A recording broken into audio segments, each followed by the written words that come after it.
We're going to be building out a real life data science project today. And a little bit of backstory behind this. This is going to be tailored towards the fintech space. And we're going to pretend that this is going to be based around PayPal.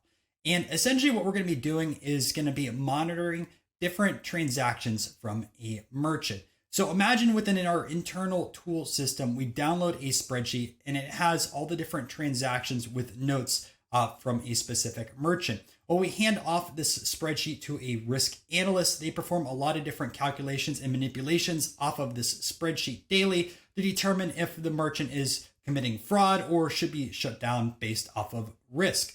And essentially, we can automate this whole process. And the reason why is we know how to use Pandas, and we can utilize something called Streamlit, which can build out web apps. So essentially what we can do is take this initial spreadsheet, we can upload it to a Streamlit application, and then we can build out the full finalized spreadsheet that the analyst makes every day, saving the company hours of time and allowing the risk analyst to look at more merchants. On top of that, we can also visualize different transactions, so we can utilize that within our own reporting.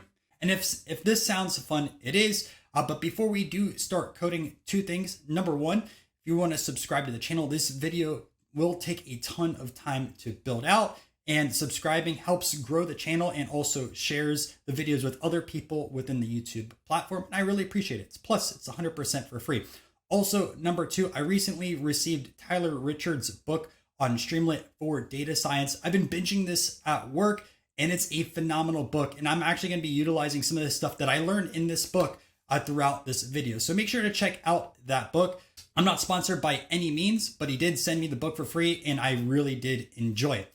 With that out of the way, I'm going to show you first some of these spreadsheets as a breakdown, and then we're going to start coding. All right, so first, here's the spreadsheet we're going to be taking a look at throughout this video. Now, I am going to caveat, in the real world, this is going to be a lot more complicated. There's going to be a lot more bells and whistles. There's going to be missing data. There's going to be data that's formatted incorrectly. There's going to be different types of dates. And I'm going to call this out as I build this out. You can see this only goes to K. Again, real world, you're going to go way over here, like the double letters, building this out specifically, and a lot more type of calculations and things like that. Again, for a YouTube video, I wanted to keep it simple, but also at the same time, enough where you can learn some things. So, here we go. First thing we have over here is a transaction ID. Sometimes you will see these as strings. Sometimes you will see these as integers. I just kept this as integer just to, again, simplify things, all generated over here randomly. Up next, we have a charge. Now, I specifically took a look at charges, refunds, and also chargebacks, again, keeping it very simple. Next, we have transaction types. Now in PayPal, there's two transaction types to my knowledge. You have friends and family, and then you also have goods and service. And yes, you can't technically refund friends and family. And I don't believe you could probably charge back if you use a credit card from friends and family, not 100% certain. But in this instance, we're going to pretend that you can. But again, two different types of transaction types. Up next, we have customer name. Now I only put a first name here. You could complicate this a lot, right? You could also throw in last names within another column, or even over here, right? You could have like junior or the second or the third, right? You could have things inputted incorrectly. A lot more complexity, but for this video, I'm just going to put first names, and we're going to assume that every first name is going to be a unique customer. Again, all auto-generated with these. I did do a little bit of manipulation, so some names are going to be on here a few times, and also we can see some duplicate transactions, but we'll talk about that on a little bit later. Up next, we have a total, which is going to be your transaction amount, all auto-generated. I think I started at 500 and went through 5,000. We'll talk about the reason why we have that in a second. Up next, we have success, essentially if a transaction went through or not. And there could be a lot of reasons why a transaction didn't go through, whether like there's not enough funds in the account, there's bad Wi-Fi, there's an issue with the app. You could really expand on. Now, most of these are going to be one for successful transactions, but there are going to be a few zeros, and this will add into our pandas cleanup a little bit. Up next, we have day. Now in the real world, you're going to have date and also time. Sometimes you're going to have multiple formats within one column, and that takes a lot of data cleaning up, right? Because you have to figure out the specific format that you want. Sometimes you're going to have to split out this time into another column instead of just over here. Again, super basic. We're just going to throw in a day over here, so that way we don't greatly expand on this app. Next, we have transaction notes. And we're going to be taking a look at analyzing transaction notes for specific keywords because there's industries that cannot do online banking. And for this one, we're going to keep it super simple. One of the things that I enjoy as a hobby is sports cards, but there's kind of a shady area of sports cards where people do essentially online gambling with that. And there's different terms like Raz or raffle or lottery that's associated with it. So I just threw those in there. And those are things that we're going to grab those specific transactions to take a look at. Most of the time you're going to see like thanks or thank you or other verbiage like that. And you can think about this, right? If you're working with a ton of different industries, your list of different words to take a look at transactions could greatly expand. So it's super simple with 3, but if you think about this in a real world application, you could have a list of 500, 1,000, 2,000 words to take a look at with different transactions. Also, I left some blanks in here. We're going to fill these blanks, but you can sometimes send payments without leaving a note. So we have that over here. We have our different sources. So maybe you send transactions through a tablet or a phone or a desktop. So we put those over here. Next, we have countries. So I only put 3 countries in here: US, UK, and also Australia. Again, think about real world. You could have 100 plus different countries out there. There's restricted countries. There's a lot that you could add on to this. And lastly, we just have an authentication code, which is just a random string that I put out. Now, there's going to be no reason to have authentication code in our final example. So that is going to be something that we drop. And real world, maybe you're dropping 10, 20 columns because they aren't necessary, but just wanted to show, right, authentication code, we can probably drop that. And we can also drop our transaction ID. Now here's our app, and I do want to call out, there's a few other small tweaks I'm going to do over here, such as I'm going to put transactions above graphs, and then also I'm going to put a few icons over here, but I'll put this at the very end. It wasn't necessary for the intro. So first we're going to have a home screen, and I know this looks very plain, but I did see this from the Streamlit documentation that looks like this, and I kind of like it.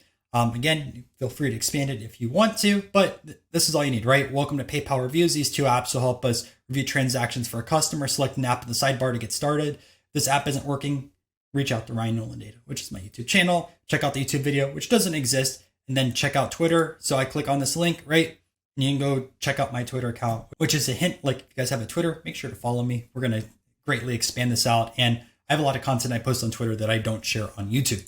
All right. So we have our 2 apps here on the side. Up first, we have our graphs. So essentially you can choose specific settings and it'll auto generate graphs for you. So right now I have like charge and refunds, and then I have all payment methods, all payment applications, countries. And then we also have a start date and an end date too. So we can filter down specifically to what's going on over there. So all you have to do, right, is click Browse Files. I'm going to go to my documents over here, and we're going to grab PayPal Transactions 3. Now this is the most recent file of this, and then all this is going to load. So first we have a histogram, which kind of shows all the different transactions, and then it auto generates these bins down below. So you can see that there's 4 transactions between 1,000 and 1,500, 12 between 1,500 and 2,000, and it expands on, right? But here's the cool thing. So I can change this, right? So instead of charge and refund, I can just go over here to charge and take a look. This changed. If I go back over here, just do charge back, right? Changed once again. So we have that flexibility, right? One payment application. If I want to just go to desktop, we have that over here. If I just want to go to phone, right? That changes as well. So when you're generating different charts based off of different reports, pretty cool. It saves you a ton of time. Next, we have our box and whiskers, which takes a look at each specific month. The middle is the 50%. Then we have kind of the 25% each side. Also with this Python library that we have over here, I believe it's called Altair. I learned it from that book that I just read, right? Shows you max, Q3, median, Q1, min, and then also essentially the state down below. I think this is a really, really cool chart I was able to build out. Next, we have a box plot over here. So I broke this down by different payment types, which you can see your charges, the chargebacks, and also refunds. So this is the total amount per month. And then we have our counts per month. Both are pretty important when you're taking a look at the risk of a specific merchant. Again, all this over here to payment status, method, application, country, all this will auto generate based off of what is chosen over here. And again, saves you a lot of time with reporting And it's kind of cool that way we have all this already built out and it changes in real time. So like if I went from 410, right? Let's say I went to February 2nd, right? I click that. You can see this changes now 2023 2/2 through 10/7, right? Payment method all. Let's say I want to choose goods and service only, right? Now it says goods and service real time changing.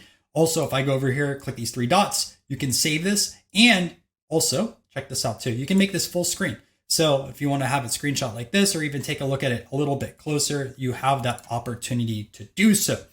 Lastly, we're going to take a look at transactions. So first thing over here is you can actually name your file however you want. So let's just say, I'm going to say YouTube demo on this one, right? And this is going to auto generate your file at the very end. Enter name. So we're going to be looking for specific names within transactions. I'm going to put my own name in here, Ryan, and then enter high ticket. So you can enter in a number and it'll automatically show you all the different transactions over that number.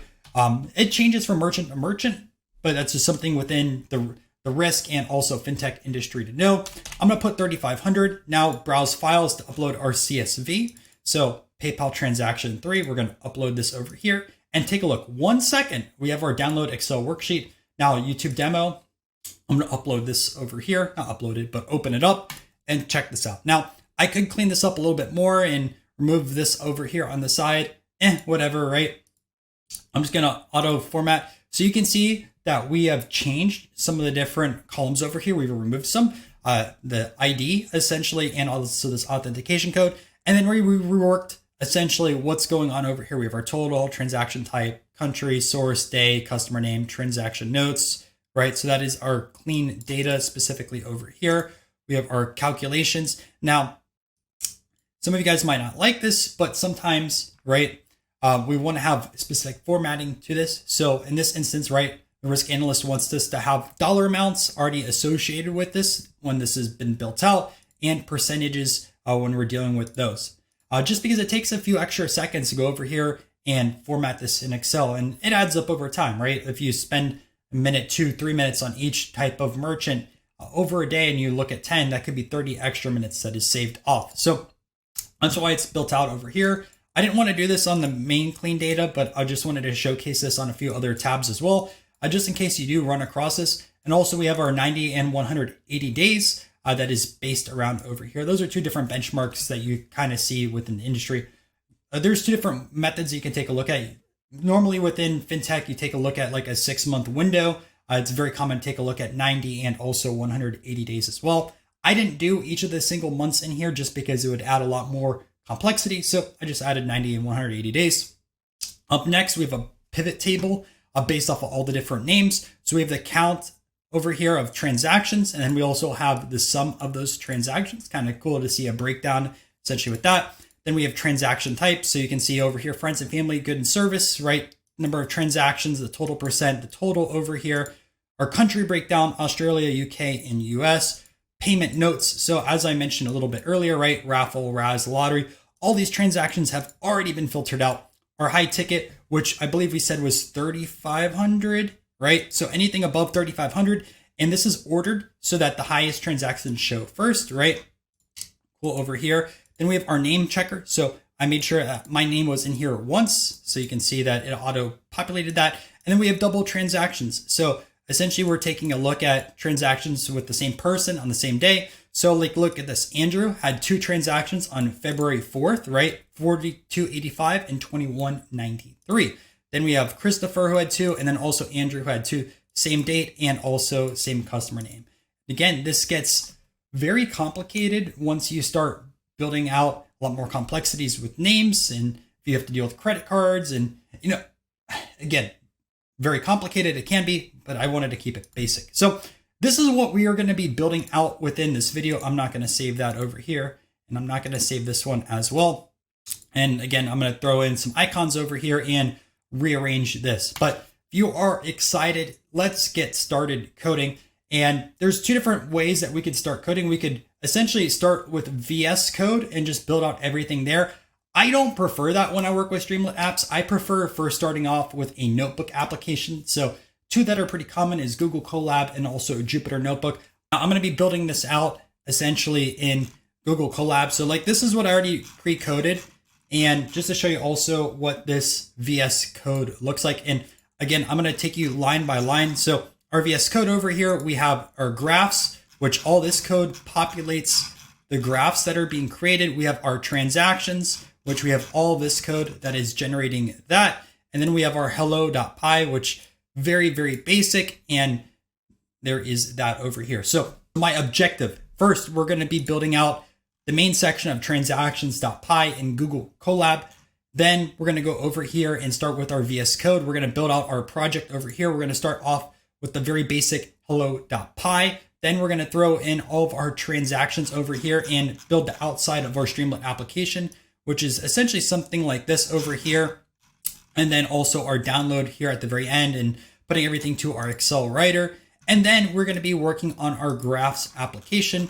And then we're going to make a few other modifications just to make the app look pretty. All right, let's start coding. So let's get started. The first thing that we're going to do is import a few different libraries. I think this is what we need for this first section. We will have to import more when we start working with Streamlit. But I'm going to import in Pandas as PD. Shift Enter runs that cell and brings it down below. Very similar to a Jupyter notebook. Then we're going to import NumPy as NP. We're going to import datetime. And then we're going to say from datetime import, and we're going to grab in a date and then also a time delta. And we should be good to go once we have that. Now I'm going to have a few spaces just so that way we have a little bit of room and we can organize things. And we're going to bring in our first essentially DataFrame. So that's the CSV that I showed a little bit earlier. We're going to read the CSV in. And again, when we go into Streamlit, we can automate this and let someone upload their own. But due to the restrictions, essentially with what's going on right now with Colab, we're just going to hard code this in. So this will not be in our final code, but it's needed at least in the very beginning. So I like doing this as like df pre-clean. I don't know where I saw that at, or I just came up with that name one day when I started cleaning some data frames. But we're going to do pd.readcsv, which is going to allow us to read our file. And then we're going to bring in here PayPal underscore transactions. And this is 3.csv. Now, this will error out. And the reason is if you go over here to files, there's no files. So we got to upload a file. So I'm just going to click this upload button. And it's going to take you over here, at least in my documents side of things. And I'm going to look for PayPal transactions 3. So we're going to grab that and we're going to click port over here. And it says ensure your files received elsewhere. The runtime's files will be deleted when the runtime is terminated. So essentially whatever you have here, next time you run this code, it's going to be gone. So we only need to do this once anyways, and we're going to copy over this code to VS Code. But it's nice that it does give you a heads up. So you just click OK. Right? And then we don't need the files anymore, so you can X out. Then when we're over here, you can just shift enter. And we have an error because I need to put V, not a C there. And check it out. So we have it over here. And then if you want to just double check that this works, you can just check out this head, right? And we have transaction ID, type, customer name, total, success day, transaction notes, source, a country, and also auth code. Okay, great. So now this is here and we can continue to move forward. Now, the first thing I'm going to do is drop a few columns. I don't want this transaction ID. In fact, I think it's not needed at all. And this authentication code. Now, could it be used for other stuff? Absolutely. But in this case, I don't think we need to have that. And we're going to get rid of it. So I'm going to add in a few other cells and I'll show you how to do this. So first thing that we're going to do is df pre-clean .drop, and then we're going to just put in our two columns. So the first one we have is this transaction ID. So transaction ID, just like that. And we're going to put a comma, and then we're going to throw in our auth code. Great. So I'll just copy that to make sure we get the exact same thing. I'm zoomed in a bit so that way you guys can read that code. And then you have to define what axis you're going to drop. Now I'm going to be dropping the columns. So we're going to put an axis, and this equals to 1.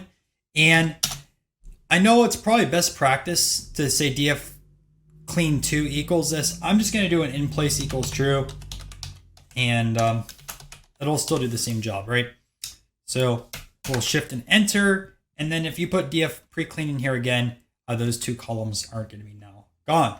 Okay, now we're going to only take a look at transactions that actually went through. If the success is a 0, it doesn't matter because it never actually happened. So we're going to name this as df pre-clean 2, clean 2 equals, and then we're going to say our df pre-clean over here. Then we're going to go inside of df pre-clean, and then we're going to look for our success, which is nice. It automatically populates, and this is going to be equal to 1. So essentially what this does, just to break down this code a little bit, and I'm not going to do this for every line, but I'll at least try to implement it where I can. We're looking specifically at this df pre-clean column, right? Success, we're making sure that's 1. And then we're going to grab that entire data frame over here. So anything that's 0 is going to be filtered out. And we have df pre-clean 2. Okay. So now I'm going to go back over here. We'll say df pre-clean 2. Now what we're going to do is look at specifically the transaction notes. So let's just column over here. And I'm going to fill all these blanks. Essentially, I'm going to be doing some searches through this in the future. And it's easier if I fill the NA now than later. So I'm just going to say fill NA. And then the first part is you can put whatever kind of string that you want. I'm just going to put n/a like this. And then you can use the same thing above, right? In place equals true. And I'm just going to do that. And now we have that over there. Okay, so we filled in over here the transaction notes with NA. Now we're going to be working on this day column. Essentially, we're going to turn this into a date time. And it's pretty easy with Pandas. Just make sure you don't make a mistake, which I did recently. So we can just go over here, df pre-clean 2, and make sure that you actually put your column in here. Now it's been cut out, but I forgot to put this over here and it ruined my data frame. So make sure you put that over there. It's an easy mistake to make. So we'll put pd.to date time like this, and then just put your thing again over here, df pre-clean. We'll put that over here for the day. And this way we have it into date time, which is going to be easier to manipulate with dates a little bit later on. As you saw earlier, I did use a 90 and also 180 day dates. So you are going to need that. And boom, that is going to be working on that side of things. Spectacular. Okay. Now we're going to be changing the columns, and essentially this isn't going to be the exact order that we want. I mean, we've already dropped a few things, but let's say we've been giving an order of columns that our analyst wants to keep every single day, and he changes those before he finishes his report. Well, we can change these columns very easily with honestly just one line of code. So let's do that. And the first thing I would recommend is we just put columns over here like this. And that way we have all of our specific columns, and it's going to be a lot easier than just typing them out because they're all going to be over here. Okay, so here's how you do this. I'm going to name this as df because this is going to be essentially the end of me cleaning up this basic data frame. And I'm going to say df pre-clean 2. I'm going to put .loc or lock. And then essentially in here, you put a colon first, right? And then you put the order of the columns that you specifically want. Now, if I just copy this over here, nothing is going to change, but this order needs to specifically change. So the first one that I had over here originally is total. So we're going to put that over here, and I'm just going to make this like this just so it's organized a little bit better. Okay. Then I had transaction type next. So we're just going to copy transaction type. We'll put that in here. Then we're going to be taking a look at type. We're going to put type. We're going to throw that in here as well. Then I have country, which was at the very end. We'll put country over here next. Then I have our source. So I'll grab that source. And remember, comma in between each of these with single quotes. That's how I like doing it. And we're going to throw our day, which is going to be over there. And we're going to grab our customer name. Okay. And then lastly, we're going to have our transaction notes, and we don't need success anymore. So by not actually including success, it's going to drop this column from df over here. It'll still be in df pre-clean 2, but since we now are going to be making a new data frame called df, it's not going to have that over here. Okay. And now we have this essentially built out for our df. I run this over here. I will build out a few new cells, and just to show you that this specifically works, we just do a df.head and check this out. Boom, our brand new over here. So we have total, we have transaction type, we have our type, country, we have our source, day, customer name, and also our transaction notes. All right, so now we're gonna build out this first, well, I don't remember if it's the second tab or not, but one of the first things that we're gonna be doing is building out some of the different calculations, and we already have this set up pretty nicely. So let's start building those out. So the first thing I'm gonna do is just a total sum. And this is just gonna be the sum of all transactions, some stuff that's been refunded and also chargeback. We'll break this down at the very end, but for now, we're just gonna do a basic total sum. That's gonna be equal to np.sum. And then you're gonna put over here df, and we're gonna put this total column over here. And I do apologize, all this is like capitalized in the beginning. It is annoying, but that's essentially how I built this out. And now we have total sum over here. We're gonna do total transactions next. Transactions, and that's gonna be equals a df. We're gonna put over here type, and this time we're gonna just do a count. So that's gonna count every single transaction over here, right? And boom, we have that now over here. Okay, now what we're gonna do is we're gonna be building out essentially 3 new data frames over here. We're gonna do a charges only, then we're gonna do a refund only, and then we're gonna do our chargeback only. So I'm gonna say charge only transactions equals df. I'll put over here df, but type, and I believe it should be a capital T for type, but we'll change that in a second, and charge. And I just find it easier just to do this. That way, when we do our basics like sums and counts, just so much simpler if we do this in the beginning. So this is one for charges, right? Now we need to do refund.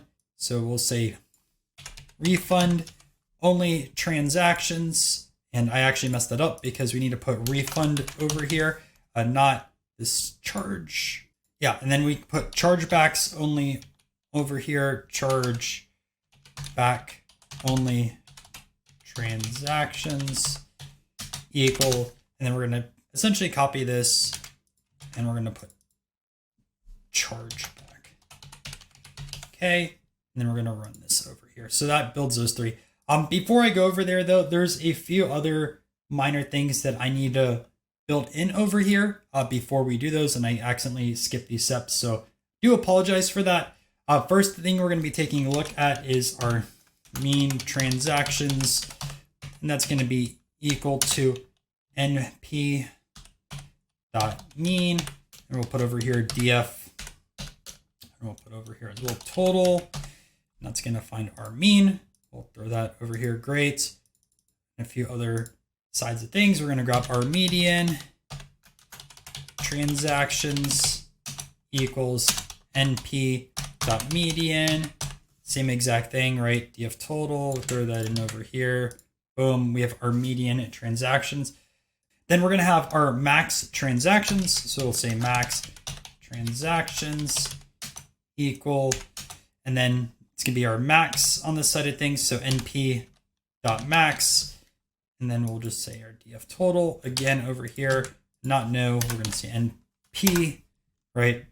And our largest. And lastly, we're going to look at our total unique customers. So total unique customers equals, and then we're just going to say our df, and then we're going to say our customer name, not country, but customer name. We're going to do n unique. Okay, like this, and make sure you put a single quote there. All right, so now we can go back into essentially these chargebacks and refunds and charge only transactions. Make sure to put this in over here. So I'm just going to add in another cell over here. And before we essentially do that, we need to set up our 90 days and then also our 180 days. That way we can do our calculations correctly. So I'm just going to say days 90 equals, and we're going to do our pandas to date time again. So you guys remember that from a little bit above over here, we can just copy this, going to say to date time, and we're going to do date.today, which grabs today's date, right? We're going to do minus, and you can use something called a time delta.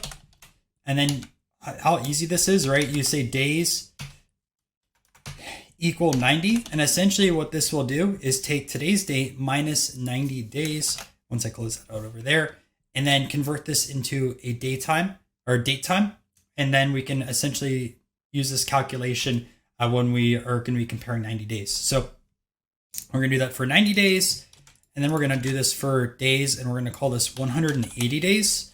Again, just change this over here to 180, and boom, you're done. Now, if you wanted to go month by month, right, you can create a function, essentially builds out other days, 30, 60, 90, 120, 150, 180. But since like we're only doing 90 and 180, I put this 2 lines of code. It's kind of easier on that side of things. Okay, now let's take a look at our charges. So I'm going to do 3 different types of charges. We're going to have our total in general. We're going to have 90 days and 180. I'm going to do the same exact thing for refund and also chargebacks as well. So a lot of this code is going to be duplicated with a few minor changes, kind of like how these 2 lines were, but it should make sense. So we're going to do charge total equals, and then we're just going to put over here np.sum, and then we're going to grab this charge only transactions. And this is why I put this over here. Like, I just find it easier to define this outside, and we'll just say total like this, right? And then we can go over here and we can say charge 90 days this time, right? And then we have this over here, but we're going to have to do some modifications to this code, and we'll do that in a second, right? So I'm just going to put this over here, and then we're going to do our charge 180 days. Now, here's the modifications that we are going to have to do. So the first thing we're going to do is use our charge only transactions, and we'll put this in here. And then we're going to have to take a look at the inside of it. So we're going to be looking at specifically the day. So we have day over here, and we're going to have to make sure that this day is going to be greater than days 90, just like this, right? So our days 90 that we had over here, we're essentially making sure that this day is greater than that specific day. Now, what you can do also is you just go over here on the outside and you put total.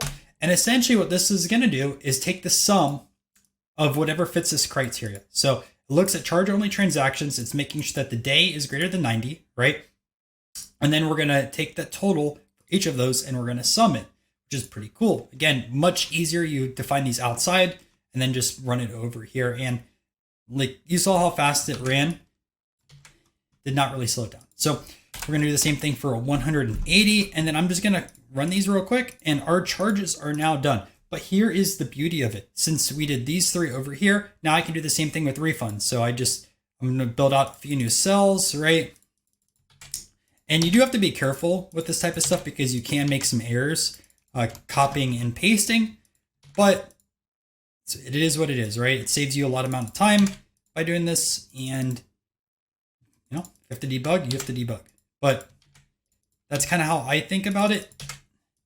Less work and gets you the same result. So now we're going to change this and we're going to put refund total here, right? And naming convention can essentially say the same. We'll have refund there. We'll say this is refund as well. And we'll say this is refund. Okay. Then I'm just going to copy this refund table. And then make sure it's over here, right? Refund.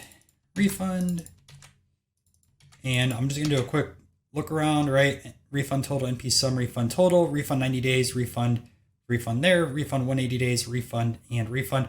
So we're good there. Now we need to go into chargeback, right? So I'm just going to say this is going to be chargeback total, right? And we'll say this is chargeback 90 days. So that will be over here, and then chargeback for 180 days. And then again, just like above, we'll just copy this and we'll change these spots. So chargeback, and essentially we have all those generated now, and just run these cells. Boom, boom, boom, boom, boom, boom. And guess what? We did a bunch of different calculations. saved a lot of time. But now we can do even more calculations since we have our charges, our refunds, and also our chargebacks. So let's do those. So what we're going to be taking a look at first is our refund rate lifetime. Okay. We're going to set this over here and we'll do this calculation in a second. Then we're going to set up our refund rate for 90 days. So we'll say refund rate 90 days equals, and again, we'll do this calculation in a second. And then just copy and paste. We're going to say 180 days. Same thing, right? We'll do this because we're going to have to copy some of these results from above. So essentially, we're taking a look at our refund rate. So it's going to be a percentage. So how we're calculating this refund is we're going to take this refund total over here. Okay. And then we're going to divide this by our charge total. So we'll put this over here. And this is what we're going to take a look at. So this is refunds in comparison to charges. There's a few different ways you could do refund rate. You could do this like by your charge total or just like total transactions in general. For this demo, I'm just going to do our refund rate is our refunds, and we'll have our charges here at the bottom. We have our 90 days this time. So we'll just put this over here. So refund 90 days in comparison to charge 90 days. And then we can do the same thing for 180 days, right? So we have our refund over here.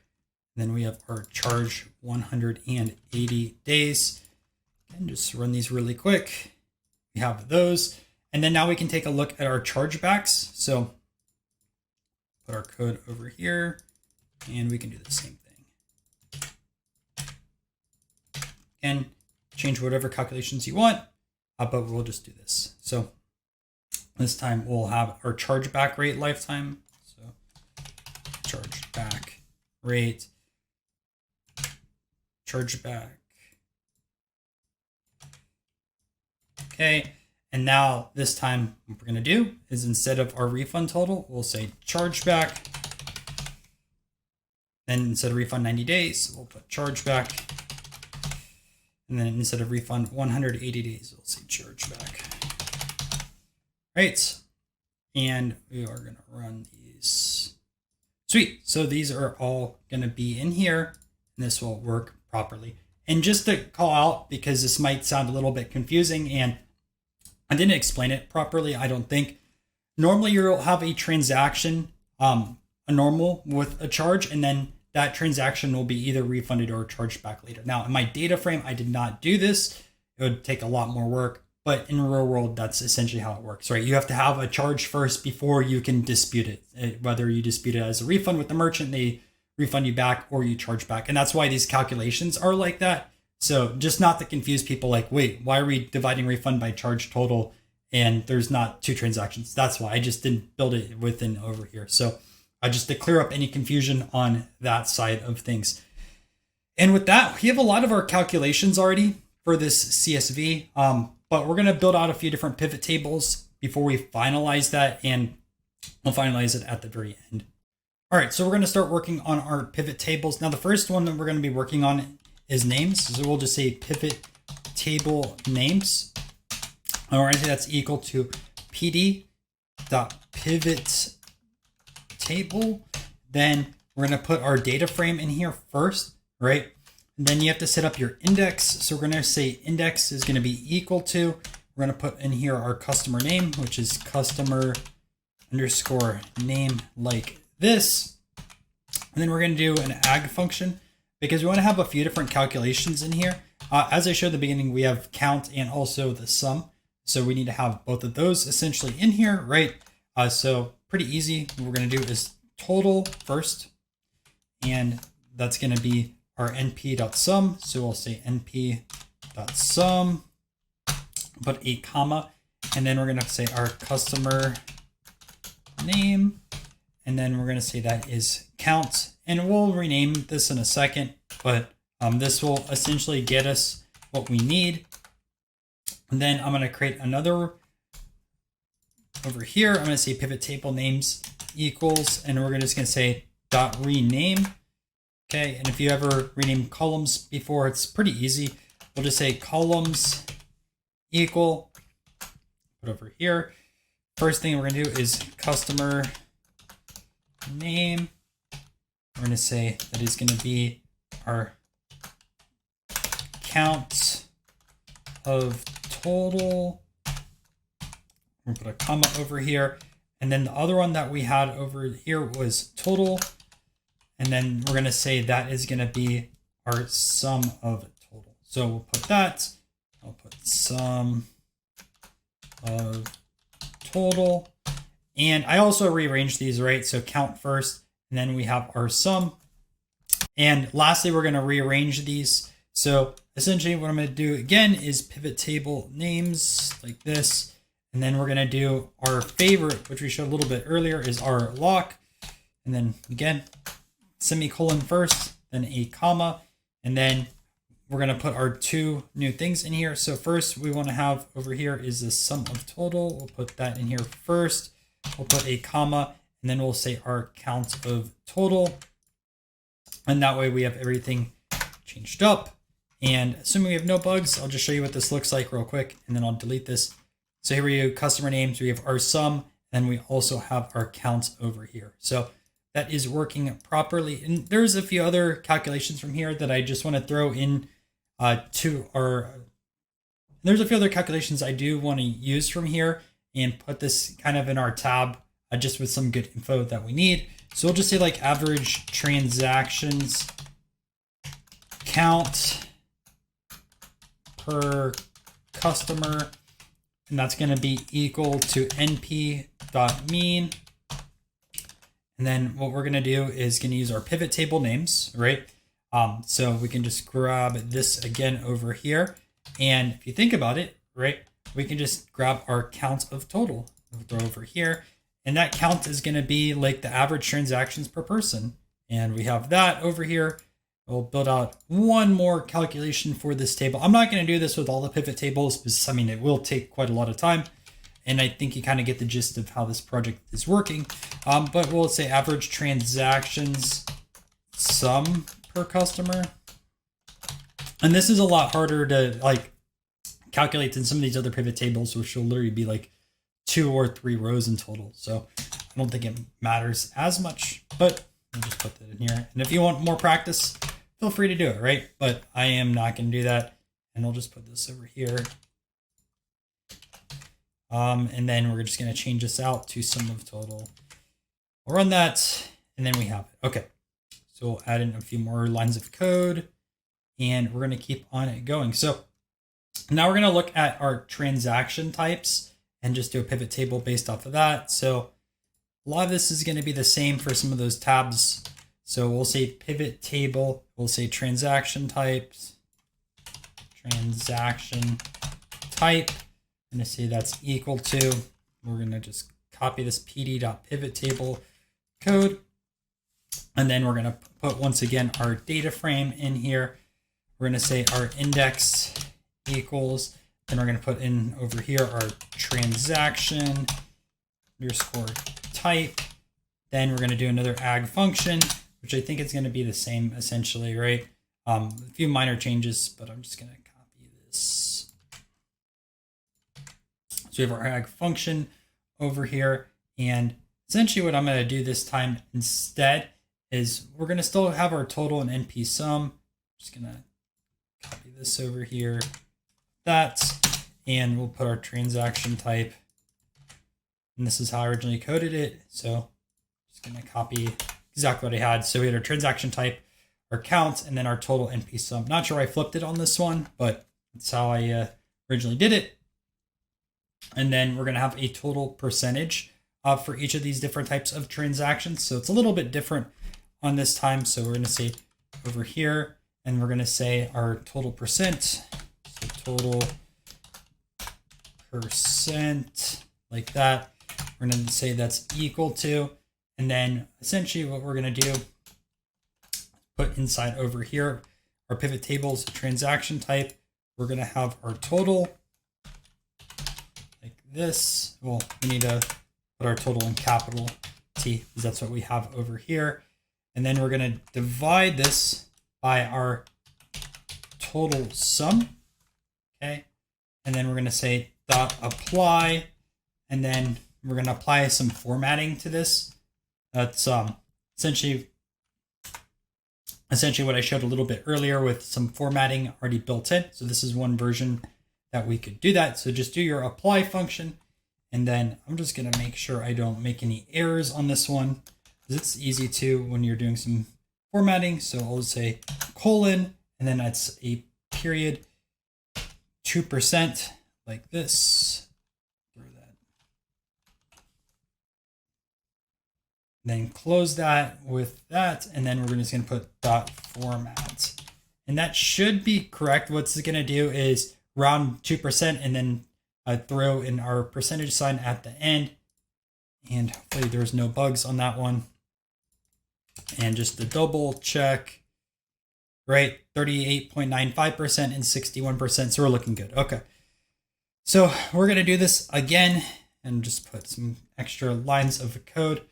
And we're going to do this by our country. And I think this is going to be the last pivot table that we do.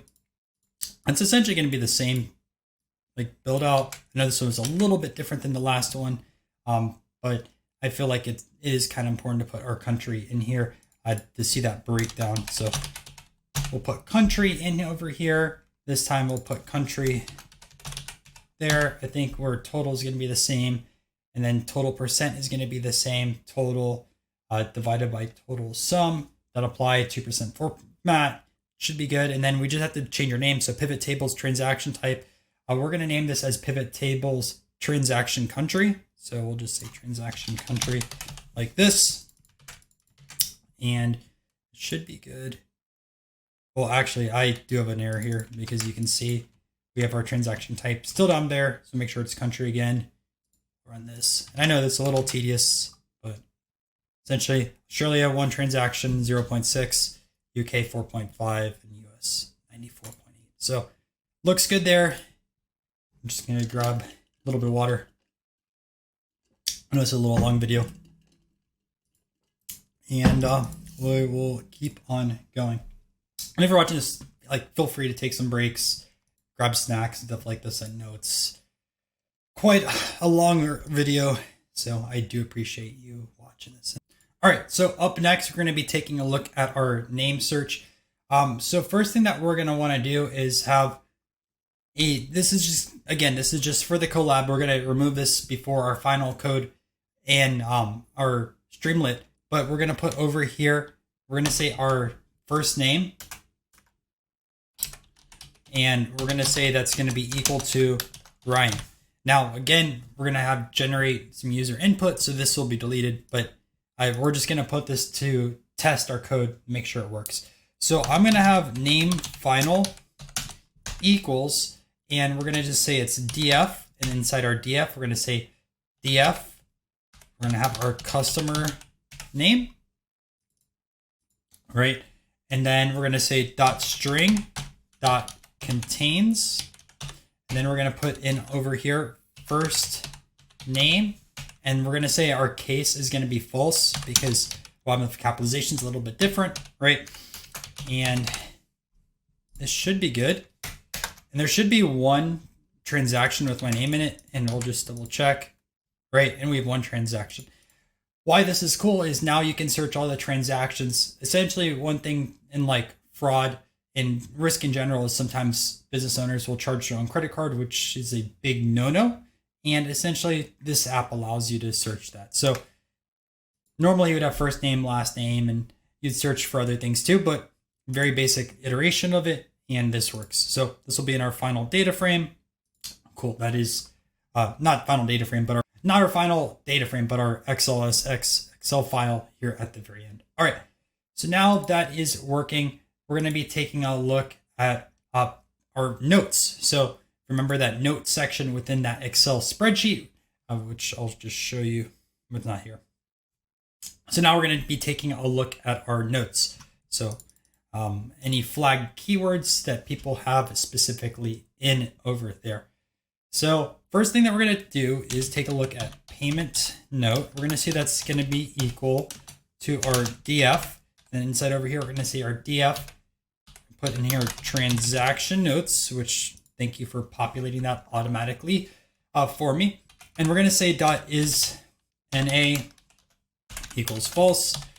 This really won't be doing too much. It's going to populate everything, but just in case one of the transaction notes is null, we just don't want that showing up, but we already filled that earlier, right? So now we have that over here. Then we're going to build out our flagged keywords. And like, this is where it gets complicated because you can really expand this out fast, but I'm just going to put 3 in this video, right? So we're just going to say raffle.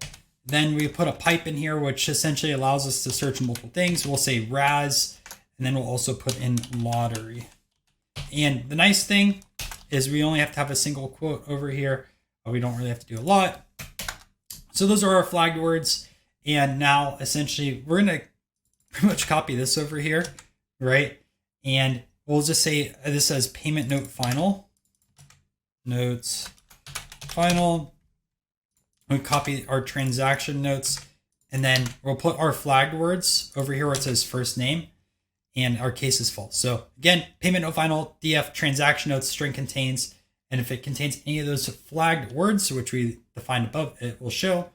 Okay, so I run that, and just to show you that we will have stuff in here, I run this again and take a look, right? So we have our customer name, transaction notes, right? Raffle, Raz, lottery, Raz, raffle. Like there's a good amount of them, but that does show.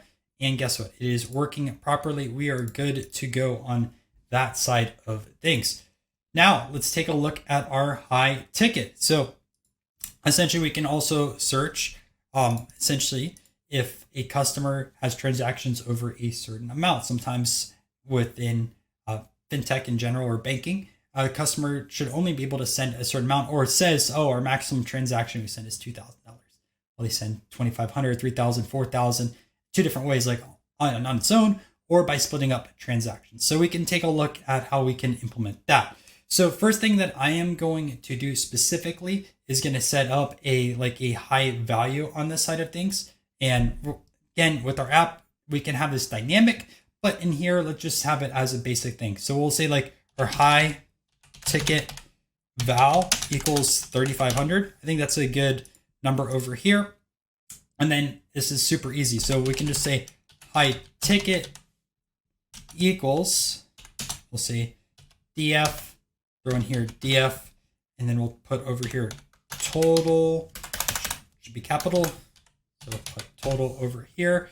And that's going to be greater than or equal to, because we should show if anything is going to be equal to it. We're going to put our high ticket val. And then I'm just going to put a dot copy over here. Going to copy our data frame, and then our high ticket should be shown, right? So anything above 3,500 will show, but I want to take this a step farther. I want to show our highest totals first, and it's honestly just one line of code. It's very basic, to be honest with you. So we can just put over here high ticket equals high ticket dot sort values, right? And we're going to say by equals, we'll say our total over here, and then we'll say ascending equals false. Throw that in over here, and then we take a look at high ticket now. Boom, right? 4,996 at the very top and 3,540 here at the bottom. This is looking really, really good.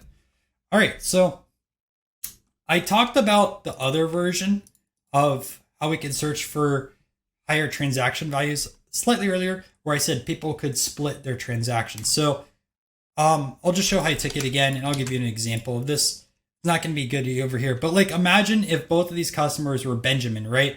And one of them was 2,000, another one was 2,500.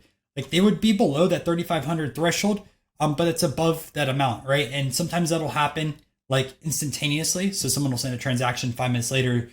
It's not instantaneously, but 5 minutes later, they send another transaction for the same amount, and it escapes that max threshold. Well, we want to search for that within over here. And if you're looking through an Excel spreadsheet, it can be a little bit tedious and a little complicated. And I'm not going to lie, like this code, again, gets very complicated when you add in other fields that you have to take a look at. But with first name, it's going to be pretty easy on this. And especially that we don't have to take a look at the specific time, just the day. And it's going to be easy. Not easy, but easier. And let's actually code this out. So first thing I'm going to do, again, build out some more cells. And we're going to say dupe equals df.copy. over here. I'm just going to duplicate this one last time. And we're going to have to create out a bunch of brand new fields. And we're going to be using the shift function. I think I'm like 90% sure I have a video on the channel with the shift function. So if you're not too familiar, make sure to check that out. Again, I'm like 90% sure. If not, I'll cover it in another video. But we'll just put over here dupe, and we're going to put, first, we're going to take a look at customer names. So let me code this out a little bit, and I'll kind of explain how this works. And we're just going to say dupe customer name. And I do got to change this a little bit over here. So we'll show you in a second. Shift, and then we'll put 1. And then we're going to do another one over here, and we're going to shift it -1. And I'm going to name this first one as next, and then this one as prev. All right, so this is essentially how this works. And I guess I should show this high ticket again. It's probably easier to show. All right, what this code allows us to do, customer name next and prev, is take a look at specific transactions, right? So we can take a look, let's say you're over here and you're at Chloe, right? You can take a look at the customer name above and the customer name below. So we can see, okay, Chloe and Benjamin not the same, Chloe and Elizabeth not the same. But if they were the same, right, in this instance, we're saying these are unique, it's possible they have duplicate transactions, right? Because they would have the same exact name. Now we'd have to take a look also at the same day, make sure the same day, right? And we have to take a look at the logic. Essentially, if this name is equal to this name or this name, and if this date is equal to this date or this date, then we have transaction splitting. So that's essentially what we're going to be doing. I hope that makes sense. Just one more time. We're taking a look at this name, seeing if it's equal to the name above or the name below. We're taking a look at the date. We're making sure that is the same as above or also below, because people do split transactions. So we're going to remove that over here. We're going to add in another line over here. So essentially what this is going to do in dupe is we're going to have 2 new columns. We're going to have a customer name next and a customer name previous once I run this code. So I'll just show you how that looks in this data frame. So we put dupe over here, right? And take a look. So we have customer name next, right? And then we have our customer name over here, which I don't know why I got to scroll down a little bit, right? And name previous. So here we go.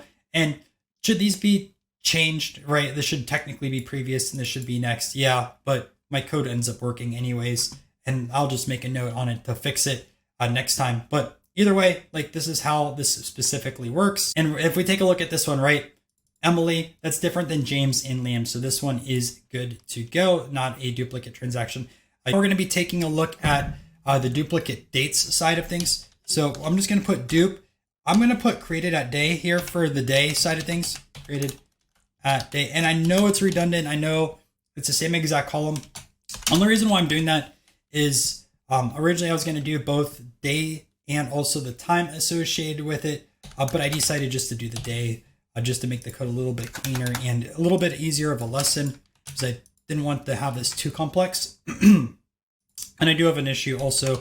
I just put prev and then next, like this one. I should have had another underscore on this side of things, but I didn't put this in my final code. So maybe I'll do a code cleanup at the very end and change things like this, but whatever. Like it still has the final product working correctly. And that's what you can ask for. And you can always iterate and make things better over time. But this is just an MVP, right? And this isn't productionalized, essentially. Like no one's going to be using this app. So create at day is day, previous over here, -1, right? Next one. These should be flipped. I understand, but that's what I just made that mistake when I was first coding this out. So now we're going to be taking a look at this logic. So first thing I'm going to take is if there's multiple transactions the same day, and then I'll take a look at the customer names. So let's do the transactions first. I'll say dupe 2 equals dupe. I'm going to use a query method. I don't think I've used it so far in the video, but query is pretty nice, especially when you're going to be taking a look at a few things. So we're going to say the created at day. I'm going to say equal previous day next, right? Then we're going to say or, which is going to be this pipe. And then we can just copy this, throw this over here, and then we'll say the next side of things. So essentially, I wanted to copy correctly. So essentially we're taking a look at create a day, right? Previous, create a day, next. And this is, that'll look like, and just to show you what this data frame looks like, right? Okay, so 125, 125, 125, 125. So on 125, there's 4 transactions, right? Here's are the customer names, Abigail, Michael, Elizabeth, and also Henry, which are all different. So we're essentially good to go on that side of things, okay? And now we're going to be taking a look at the next side of things specifically. Now we're going to be taking a look at dupe 3. So that's going to be equal to dupe2.query. And now we're going to make sure that the customer names are the same. So we're going to take a look at customer name next equals, well, we should put customer name first. So customer name equals here, customer name next. And then we should also put our or, and then we'll put the same thing, right? And I do know that there's going to be something that we are going to have to fix on this code. I didn't notice it my first time, but I'll explain why. And let's just put another code just to show you. It's probably going to work on this example, but it should be changed. So you can see this works, right? We have our customer name, Andrew, Christopher, Andrew. But this essentially should be cleaned up a little bit better. I'm just going to put what I think we should do just to test this one real quick. I'm just going to name this as dupe 4. Essentially what I'm thinking what would happen is if we go back to dupe 2, right? We have different dates. But what happens if we're taking a look at the next one? Like there's a possibility that Andrew could be here and this could be flagged. And I just noticed that. So I'm just going to clean that up real quick. And I'll explain this new code. So we'll say dupe 4 equals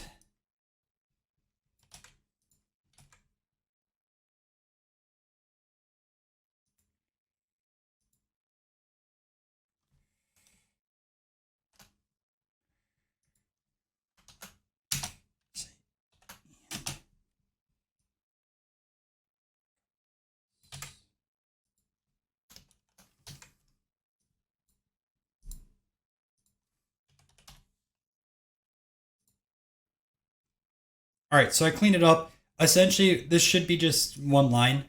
We have both created a day and previous next, right? So we need to have that. And also at the same time, the customer name should be the same. So that's the correct way. I'm going to just clean it up over here. I'm going to name this as dupe 3 and remove that over here. Essentially, because of that possible bug, but we'll just remove this over here, remove this over here. And we're going to just keep it as dupe 3. And I'm also going to put this in my final code just because I noticed that now. And that would not be good, right? Because you could technically get wrong answers for this just because of this one line of code not being present. So we'll keep our dupe 3 over here and we should be good to go. So now what we're going to do is start putting all the different information that we had into one data frame. And I'm talking about like this information from earlier, not these other one-off data frames like dupe 3 or high ticket, right? Or those pivot tables. We're going to talk about like our sums, mean transactions and stuff like this. This is going to be tedious, so just bear with me on this one. So we're going to say df calc equals, and you just do a pd.dataframe like this. And essentially, you're going to be building out a giant list. And yeah, so here's how it works, right? So we're going to put over here what we want to name essentially each of these columns. So I'm going to name this first one as total sum, right? And then over here, we're just going to put inside total sum. And then you just put a comma here at the end, and then it's going to build out a brand new side of things. So I'm going to be going through all of these right now, and we're just going to type them out together. So then we have our mean transaction, okay? And that should be the same as well, mean transaction. So we'll just copy and paste that. Up next, we're going to have our median transaction. So median transaction, and we'll just throw this in here as well. I know this says we have an error, so I'll have to take a look at that in a second. Then we're going to take a look at our max transaction. So max transaction. And then same thing, right? Put all these over here like that. What's the error we get? Max transactions not defined. Did I not run those from earlier? Just gonna double check real quick. Oh, I put an S here at the end. That's why. And there should be no S at the end. Let me just rerun these real quick. And I think that will get rid of that. Median transaction, did I not change that one? Oh, I misspelled that one. Fixing bugs is fun. And no error. Okay. There's a lot of these. So now we're going to do total transactions. Put that over here. Okay. Then we're going to be doing charge total. Right. Maybe I'm just going to do like this and we'll copy and paste them at the end. Might be the easiest. We'll do charge 90 days. Charge 180 days. That's okay. Then I think after charge we had refund. So refund total. Same thing, right? We'll say refund 90 days.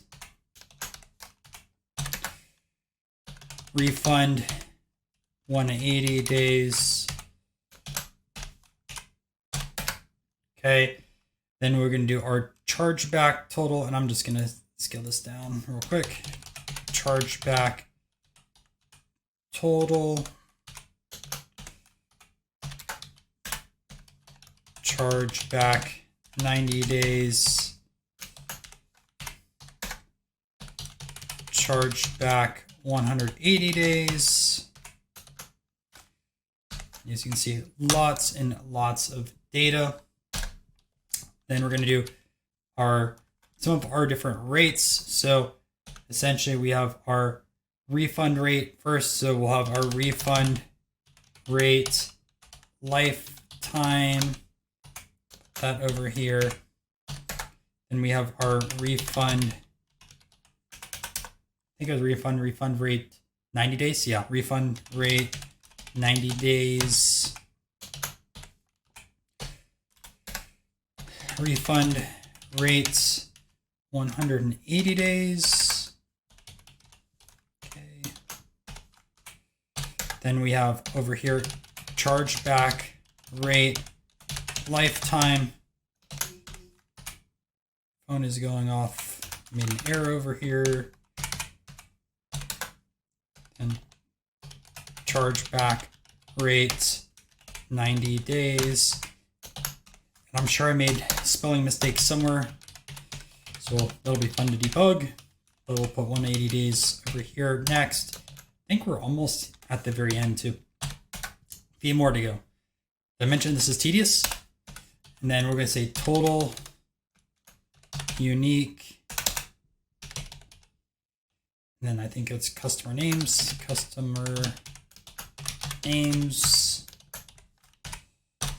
Okay.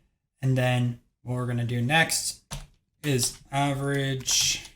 And like I said, also feel free to just copy what I have on GitHub. Transaction count per customer name.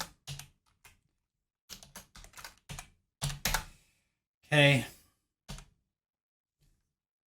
I'm just literally going to copy this. It's almost the same. This is sum instead of count. Right. And then I think we just put our 90 days, 90 days. I know that's going to be a little bit different. And then 180 days.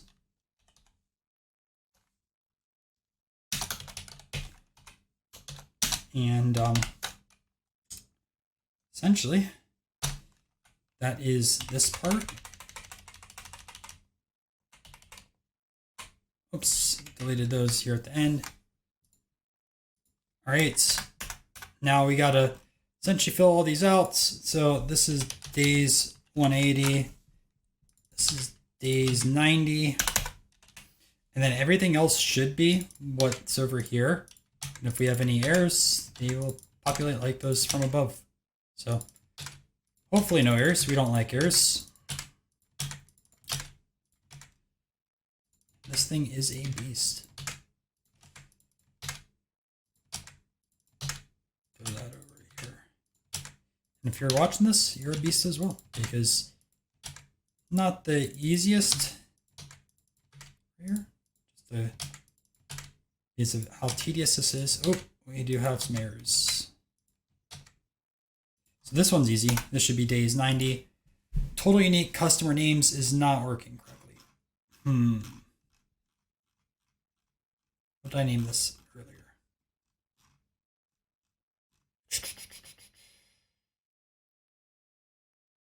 Should that be customer names or customer? Let's see. I think this should be total unique customers like this.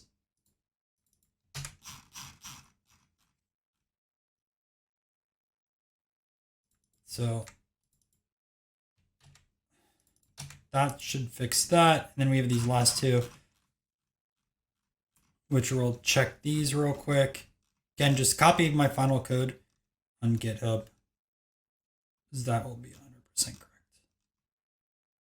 So this is average transaction count per customer. Let me just make sure it's correct. Average transactions count per customer. That's the correct one. So we'll just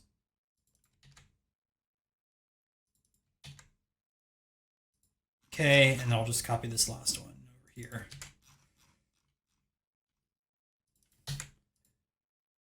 Good. All right, so now we have no errors on here. That's our DF calc. That is working correctly. Okay, now we need to apply formatting to this. I'm not going to subject you to all this, just to show you how this works. I'm going to copy this code this time. Otherwise, it'll take too long. But essentially what we have is format mapping over here. And remember earlier how I showed you percentages and stuff like that? So essentially same thing, right? Total sum, mean, median. So all this will format each of the different items that are over here. And this is the final code on the side of things. So now that's over here. Now there's a small for loop that's going to apply this over here to this. And I'll just write this out real quick. So I did find this on like a Stack Overflow or something like that. So for key, and we'll put value in format mapping the items, and we're going to put over here df calc, put over here our key. We're going to see that's equal to df calc key dot apply, and we're going to put our value format. And I'll try to explain this. I'm obviously not the best programmer by any means, so we're looking for the format mapping to items. So this is our format mapping, right? All the items associated in here, right? So key and value, right? Key, value associated with that. Then we're looking at df calc key, right? Same things over here. That's why we're 1-to-1. And we're going to apply the value.format. So applying this format that's essentially over here. Really nice piece of code. And we do have an error. Refund rate lifetime. That is not working correctly. And why is that not working correctly? We have refund rate lifetime here. Refund rate. Oh, I put life time. That's misspelled for sure. So that's should be fixed there. Let's see if this works. Nope, another one. Unknown format code F for object type in string. So dfcal key apply. So one of these is not working correctly. Oh man.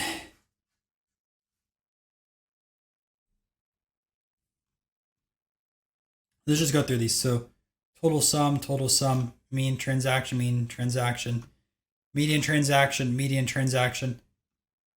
max transaction, max, total transactions, charge total. That looks good there. Charge 90 days, charge 90 days, charge 180 days, charge 180 days. Refund total, refund. So we have refund 90 days, 180. Refund 90, 180. Chargeback total. Did I put these out of order? I may have put these out of order. Let's try that first.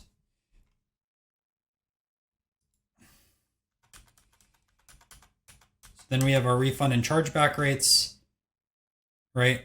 Refund 90, lifetime 90, 180, chargeback 90, 180, total unique customers. Ooh, that's the difference right here. We have customer names. I think that might be it. And these two over here.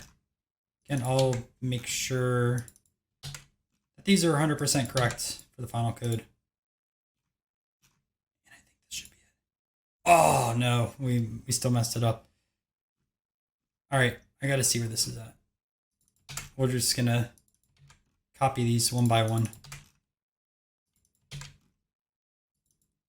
No, could cut this out, but I think it's kind of good to see also at the same time a little bit of troubleshooting, because that's what coding is. I feel like sometimes everything is too polished. At least that was my initial thought when I see all these perfect like coding tutorials and things like that. Like, I had no idea how much debugging was part of the day-to-day.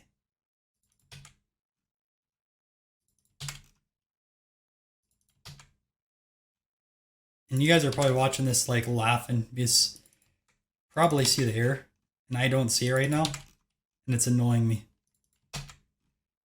Refund. Yeah, those are all the same. I'm just trying to see where my mistake is. That's my mistake. Has to be it. That has to be the mistake.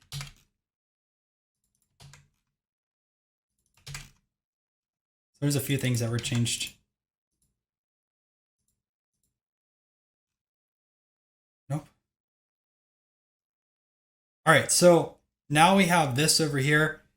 So we know it's going to be one of these two F1s that isn't working. So that does bring it down a little bit.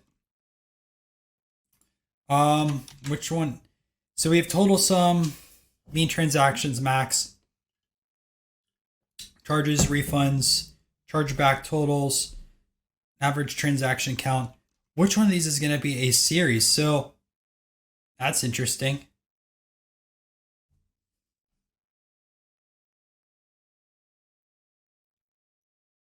All right, so I found the bug. So here's what I tried doing. First thing I tried doing is going one by one with each of these and commenting out stuff that wasn't working. And I kind of pivoted. I was like, all right, maybe it's something with D-type because it was talking about the series side of things. And I wanted to take a look at all of them. And I just started going through the list. Could have written a function, yeah. But again, there's not much there. Just takes a little bit of time, brute force. So we have total unique customers.dtype. It says int object has no attribute over here. So that's interesting. And then also average transaction sum per customer name. It says is not defined. So that's going to be our string that it was talking about on here, the average, right? So I'm going to fix this first one over here. So we have this average transaction sum, and I'm pretty sure I ran this, but maybe there's a a typo or something, but we're gonna just, it's the same there. That's the same there. And then, so that should be fine. And then we'll put this over here. So now this should be fine on this side of things. And then I have to look at total unique customers and see why that's not working. So total unique customers, total unique, right? That's there. This one's fine now. I can delete that. But I want to see, like, did I not run that? Okay, so our total unique customers, where is that at? Over here. So we have total unique customers is that, I'm trying to see why this didn't work originally.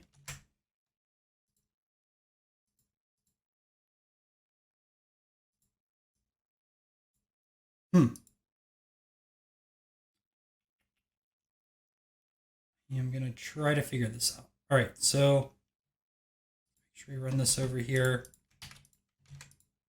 You can see like we get 37. And we go down below over here. Total unique customers. Our formatting. Again, I think it's this one's not working properly. I'm not sure why it's not working.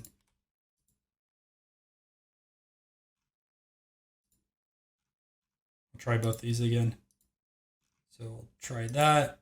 We'll try that. Nope. It's that total unique customers. I gotta see why this is not working still.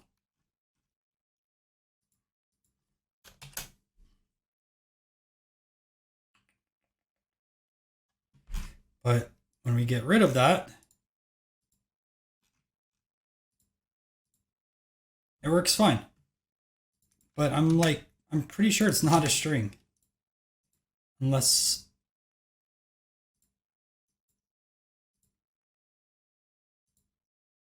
right? Or am I thinking that NUnique goes over here like that? Let's just check this. Because it was working, or at least I thought it was working. So I should probably, I'll put over here NUnique,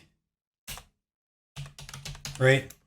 And then we'll put int object has no attribute D type, and we'll see what it says.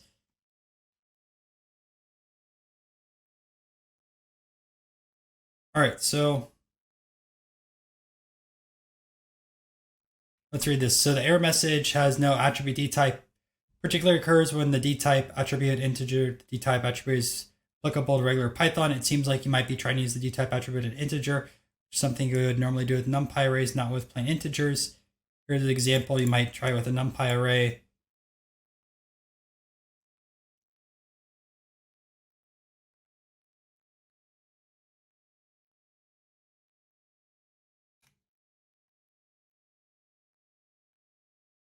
So maybe I should just go back over here and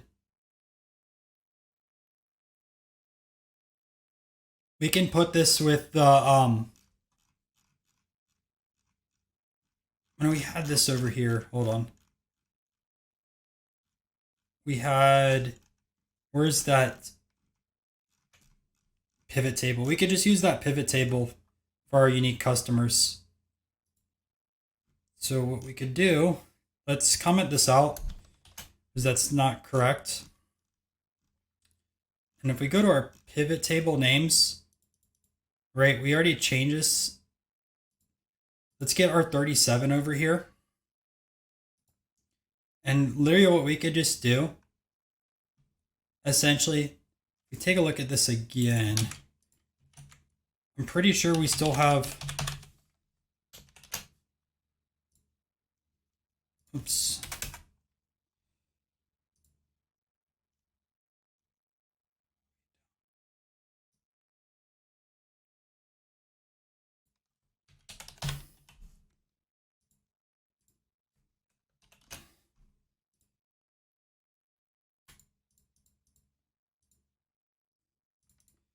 we can literally just go and put this over here. This will give us 37, and we could just rename this over here. Not the best approach to it, but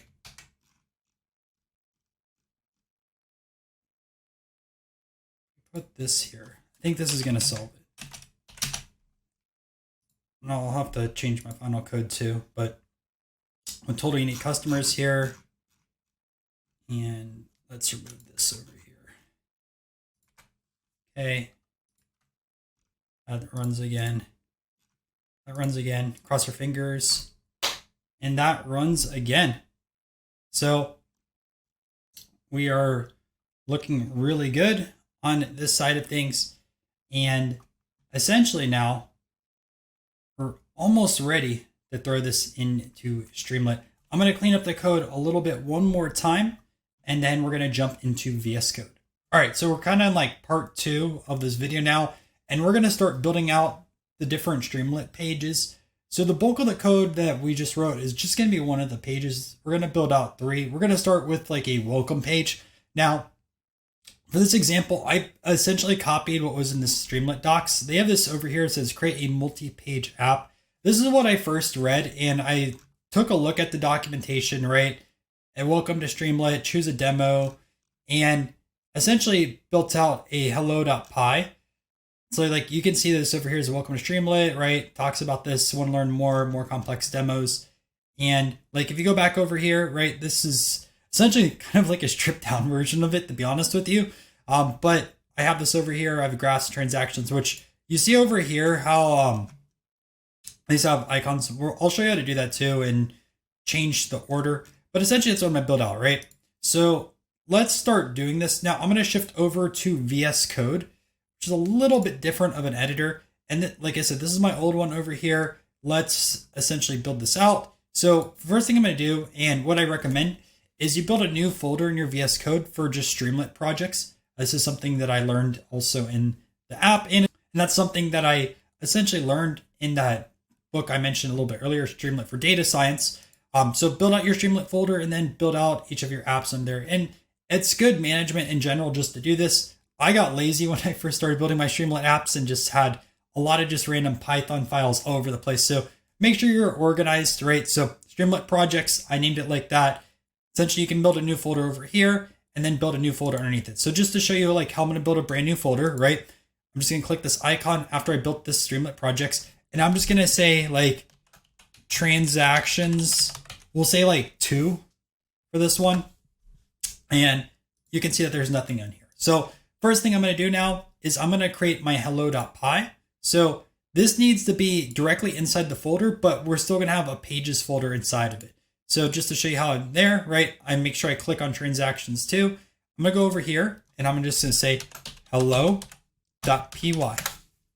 And there we go. We have hello.py. So let's start building out essentially what we need. So the first thing that we're going to do is import in Streamlit. So if you don't have Streamlit, go pause this video real quick, watch a video on how to install it. Essentially, I believe you have to install Anaconda, and then also you have to pip install Streamlit as well.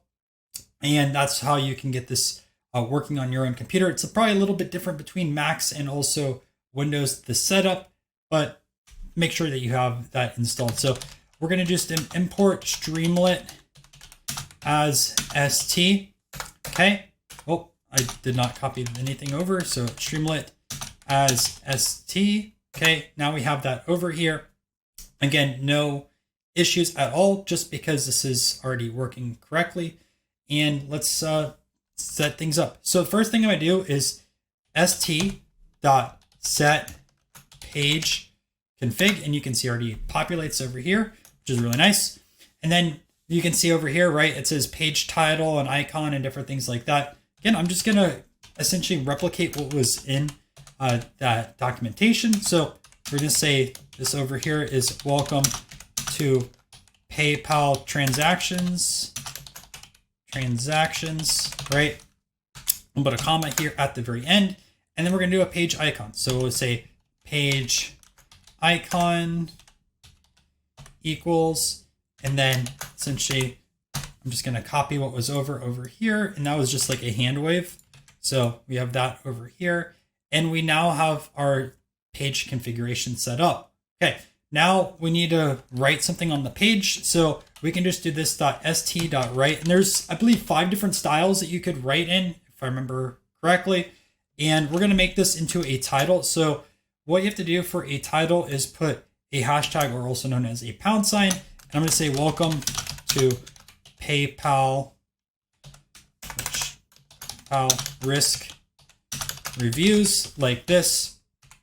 And then we're going to do another version of writing, which is markdown writing. So st.markdown, like this.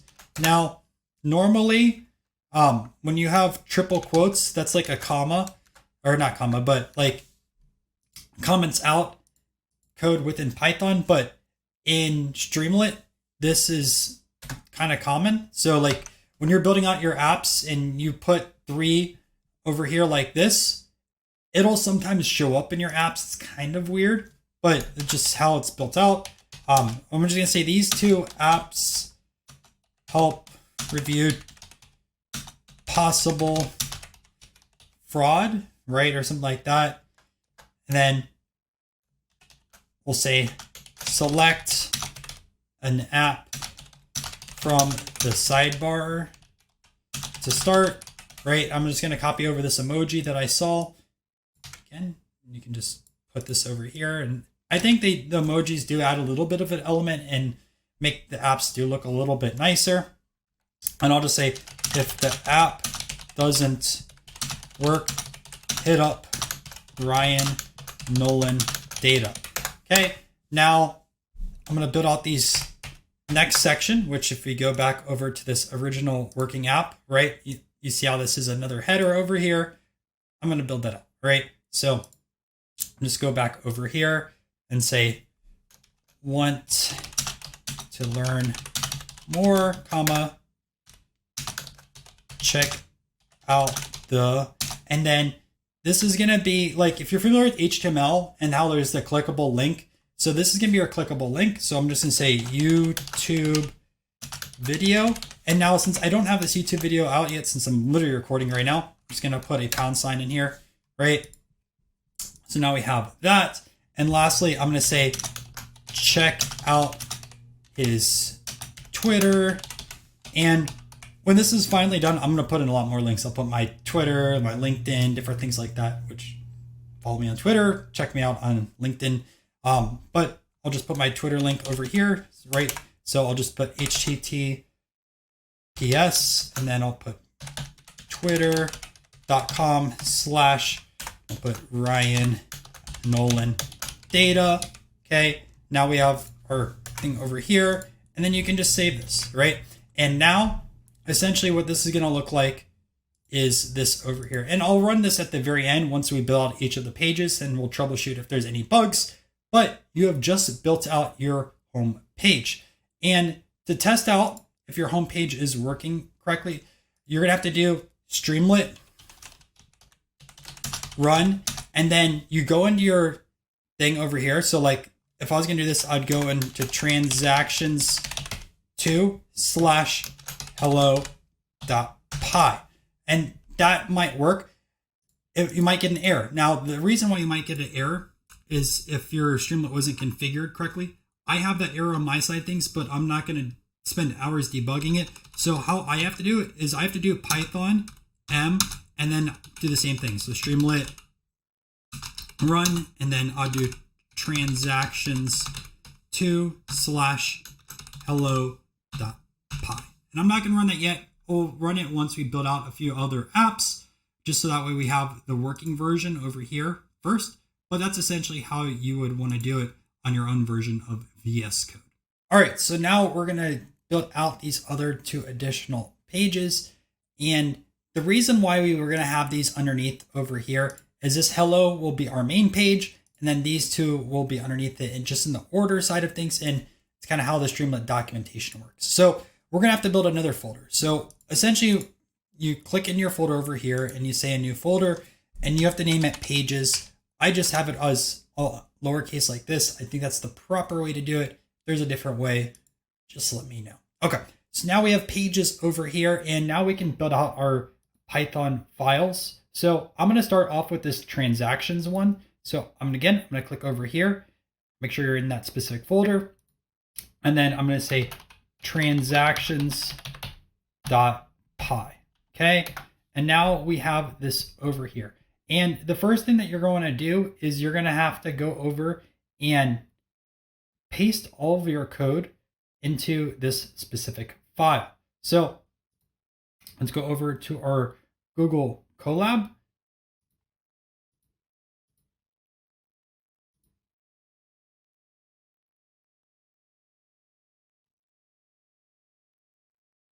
Go over here to File, Download, and I'm just going to download it as Py, like this. It's going to be in my downloads. So we'll take a second. I'll reload this up.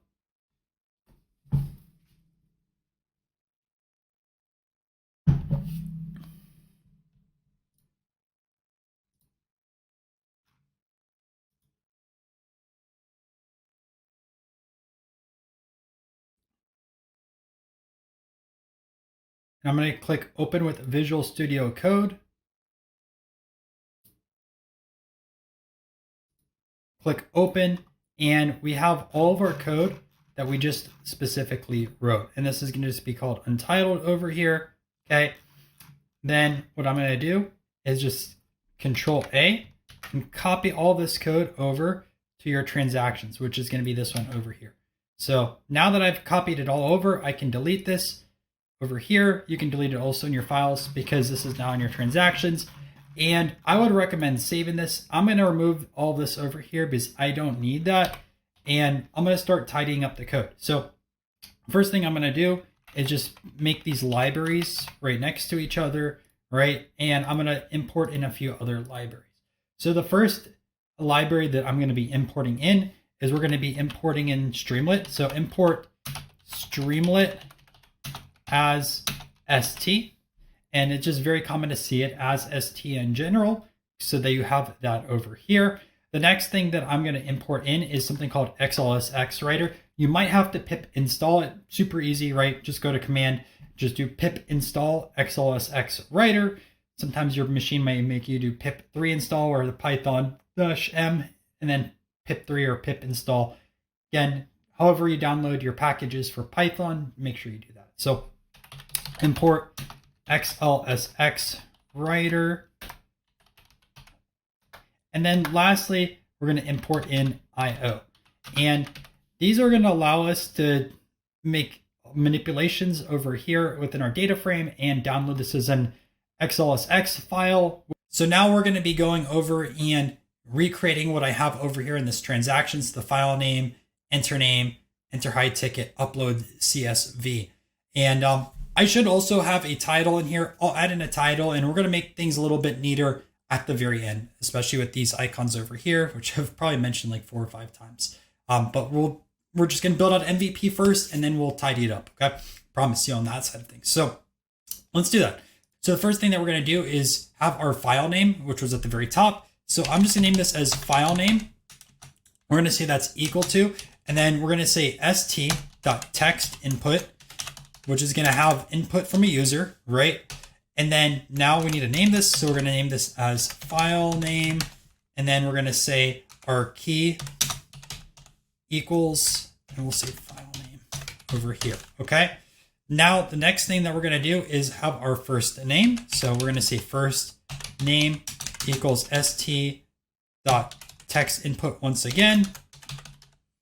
Then we're going to say over here, enter name, and then we'll have over here too, key equals first name 1. Great.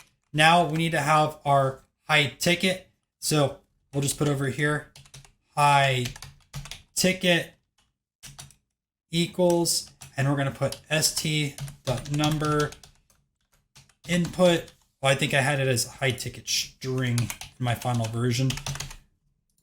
Shouldn't really have string in there, but we can clean up the code later.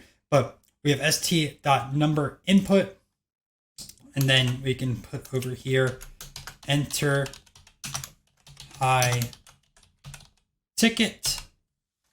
Okay, and we'll say integer only, which is ironic because I named it high ticket string, right? And then lastly, we're gonna wanna have our uploaded file. So we're gonna say uploaded underscore file equals, and then what's cool is Streamlit has a file uploader.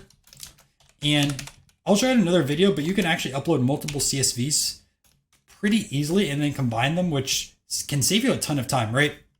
But we'll just have this. We'll say, please upload a CSV file. And again, I could be wrong too, but you could actually upload more than just CSV files. I just want to call it out specifically in this one as CSV because we are going to be reading in a CSV. And I'm sure you could work around it like for CSV or XLSX, but in this example, right, we're talking about downloading a file from a program and uploading it for all the calculations. So the file format shouldn't change. I guess if the program is coded out weird, it could, but essentially shouldn't. All right, we have that in here. So now we can start building out even more logic within our frame. So like, look, 4 lines of code, essentially we built out all of this, which is really cool, right? And once we add in our title and things like that, it's gonna be like 5 or 6, but super, super nice, right? Shows a lot already. Okay, so now let's start building out even more things. So the first thing, what we're gonna be taking a look at is we're gonna say if uploaded file is not none. And I saw this on, I think, the forums on Streamlit. Essentially what this makes someone do is upload a CSV first, and essentially it runs the application if someone uploads that CSV, which is nice. Otherwise you're gonna get some weird messages that's like your uploaded file is not there and get a lot of bugs. So make sure you put that in over here. And now we're gonna assign what is up over here to other things within our code from earlier, right? So just copy this here. So the first thing, right, what we're gonna do is our high ticket value. So our high ticket value, which we had a little bit lower, right? We can see that's equal to, and I just put this in here as like int high ticket string. It's already gonna be an integer, but it doesn't hurt to throw that in over here. And then next, what I'm gonna say is df pre-clean equals pd.read CSV. And then the really cool thing is you can just throw uploaded file. So check this out, right? These 2 lines of code, we get our high ticket value, and we also get our pre-cleaned data. So guess what? Now this df pre-clean over here, boom, that's gone. And then if you go down also below over here, there's a few other things we can start cleaning up. So first thing that we can clean up is this high ticket, right? We also need to get rid of this over here. I'm just gonna put this over here too, just to remind myself we need to clean that up still. So I'm gonna just put a over there, but our high ticket value, right? That's now gonna be defined by the specific user because we have our high ticket value over here. So, and the reason why I threw this up over here is if you look here, right, first name equals text input, enter name, first name 1. We don't need this anymore. And I technically should just put this as first name. So guess what? Goodbye. And this is going to be automatic. Now, next thing that we should do is probably remove some of these heads and different things like that, just because we don't need this in our file anymore. So I'm just going to Control F and see if we have any other heads in here. And we'll remove these specifically, right? And we don't need this one in here anymore. Okay, now let's start taking a look at some other stuff in here. Now you'll notice this is tabbed out. This is gonna be an if or else statement. So essentially I need to go over here and tab out all of this together because we're gonna have our else statement towards the end. So now this is gonna be all tabbed. I need to tab this out again over here so there's no errors. Just go through this really quick, make sure that nothing is off. Looks like actually, just throw that here. So, okay, that looks pretty good. And I'm going to start cleaning up a few different sections. I also need to put in our buffer over here, and this is going to be helpful at the very end, but I'm just going to put buffer equals, we're going to say io.bytes IO like this. Again, it's going to help when we download our file at the very end. So we have our buffer in here.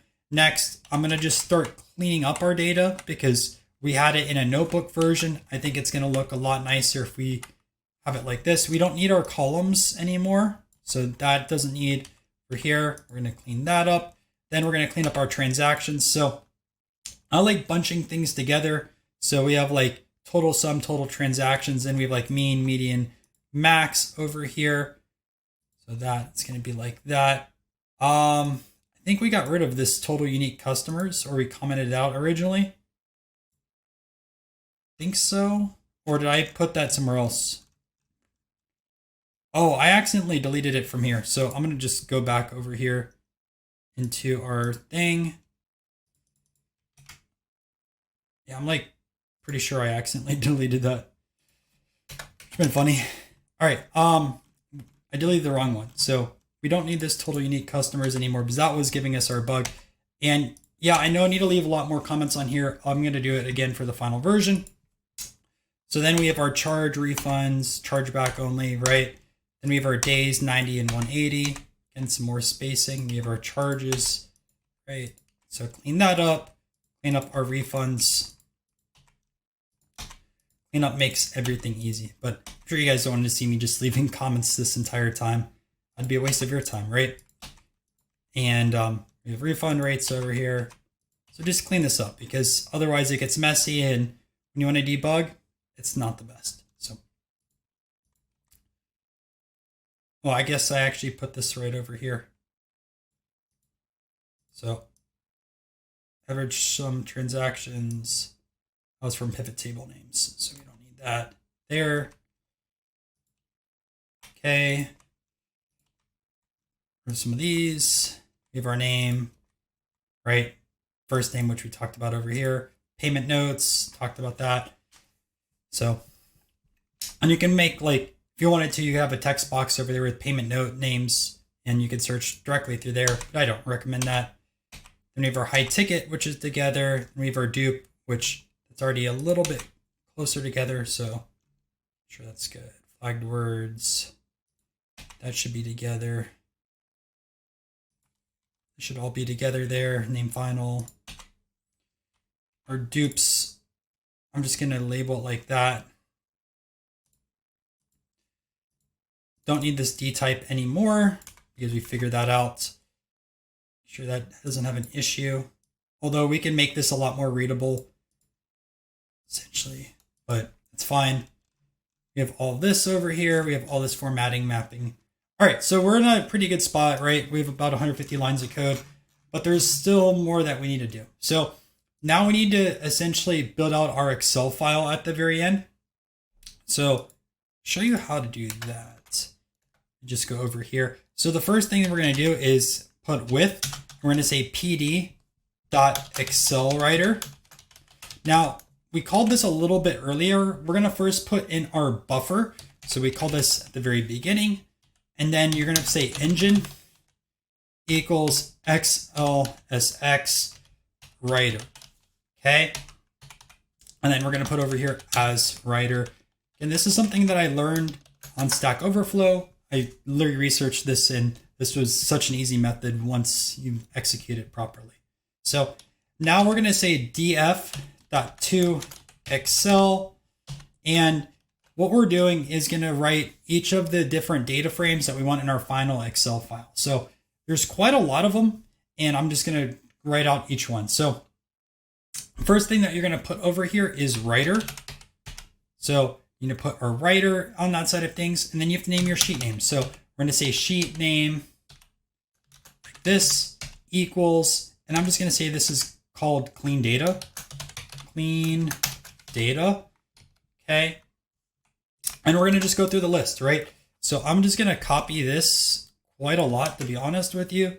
And we're going to build out a lot more. So boom, boom, boom, boom, boom, boom, boom, boom. I think that should be enough. We'll do one more just in case, although I don't think we need it. Okay. So we have our first df, then we have something called df calc, and our df calc is just going to be as calculations. So we'll name it as calculations. Then up next we have pivot table names. So we'll say pivot table names like this, and we'll just have something as like names. Then we have another pivot table over here. We have transaction type. So pivot table transaction type. We'll say like transaction type. Okay. Up next, we're going to have our countries. So we'll say pivot table country. Just say countries like that. Okay. We have our payment note. So payment note final. We'll say payment score notes like that. Okay. Then we have our high ticket. So we're going to just go over here and say high ticket, right? And then we're going to just say as high ticket like that. Then we're going to have our name final. So name final. And then we'll put that else over here. We'll see as like name checker. Okay. And lastly, we're going to put our dupe 3. See, I didn't need all these. And then we're going to say like dupe transactions, or we'll say like double. It's really more double than dupe. So we'll say double transactions. And now we have all of this over here. Okay. Now we need to close our writer. So essentially what we're going to put over here is writer.close like this. Okay. And then now we need to build out our download button. So let's write that out. So we're going to say st.download button. Okay. And I'm pretty sure I can put this on the outside now like this. And we're going to have this over here. Now, the first thing we're going to do is our label. So our label is going to say download. And we're going to say Excel file, right? Comment here at the very end. Data equals buffer, and that's what we called a little bit earlier.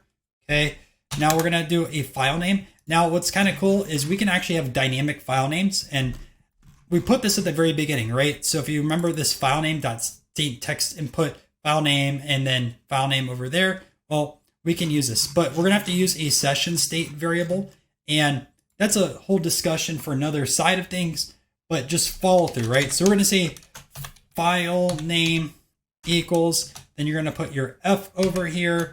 Now we're going to do our classic. So we're going to throw in our variable over here. So st.session state, right? And then we're going to put our file name. And this can be a little bit complicated, a little tedious, but I promise not that bad, right? So essentially our file name is going to be our file name that we called a little bit earlier, then throw in our XLSX. Just the session state's a little bit weird on this side of things. Okay. And then put a comma over here. And then lastly, what you're going to do is you're just going to say mime, or I think that's how you pronounce it, right? And you're going to put something called application/vnd.ms. And then you're going to do -excel, kind of weird code, not going to lie. Have that over here. And lastly, to finish this off, we're going to put else over here. So we'll say else, and then we're going to put a warning over here. So st.warning. And then we need to put over here, you need to upload a CSV. Okay. So let's save this now. And we have our transactions. So our transactions, I'm not going to run it yet until we have everything over here. This is the warning message that we put at the very end, right? So making sure that we just have a warning message if no one uploads a file. This is our file uploader. This is our high ticket, which you can technically just click your plus icon each time and it auto runs, or you can just put in your number, right? 5,000, just keep adding zeros over there. Name, and then also our file name. So very basic on that side of things. And we have this over here.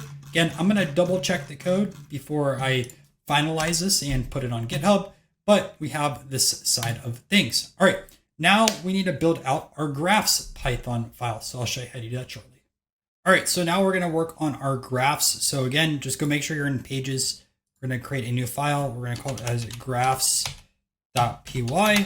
And now we have this over here. So let's start with importing a few different libraries in. So import, we're gonna say Altair as alt, like this. Again, something, I've never used this graphing library before I read that book, and I think it's pretty cool, especially all the interactive elements and a few of the different graphs and charts that you can make. So something that I kind of now have in my Python package. If I want to build out a chart, I'm going to take a look at Seaborn and then also Altair. Those are kind of my preferences with libraries. I know you can use also Matplotlib, but this was actually pretty cool. And there's a lot of documentation online with graphs that you could make. We're going to bring in import Pandas as PD. We're going to import Streamlit as ST. We're going to import in date time. We're going to say from date time import date, and also time delta. And then we're going to bring in import matplotlib that pyplot as plt. I think we use it. I'm like pretty sure. Okay, so now what we can essentially do, we're going to start off with setting up a payment status. So let me just do a little background real quick. Just like last time, we're going to build out all of this information, right? So remember our transactions, we had these three over here. Well, there's a lot more that we could do this time. So we're going to be building out these boxes, select boxes, which we've never done. So charge, refund, chargeback, right? This should say charge and refund and chargeback. Again, just a small mistake, or change this to all, to be honest with you, and have all this. And then our date picker, which is this one over here, right? Select your specific dates that you want, and our CSV upload once again. So we'll build this all out pretty easily. So first is going to be our payment status. And as I mentioned, it's going to be a select box. So say select box, and then I like bring it out like this. So first thing is you're going to put over here is like what payment status. You can put in your text. So like what payment status. Okay. We can put a comma. We're going to build out a brand new line. We'll say like all, then we'll have a comma. We'll say charge. Then we'll say refund and chargeback. Refund. Then also our chargeback. Chargeback. And one thing I did forget is with these over here in the select box, make sure they're run in parentheses like that. And that's essentially your basic one. I'm going to copy this like 4 times just because it's going to be easier for me. So 2, 3, 4, and we're going to start doing some more. So the next one we're going to be taking a look at is our payment method. So just put method, and one will say like what payment method. Okay. Then we'll say over here, all. And there's 2 that I put in here. I put goods and service. And then there's friends and family, which I also just noticed I put 2 different types of and, which I don't know why, but I did, right? Something to clean up in the final version if this was going to get published.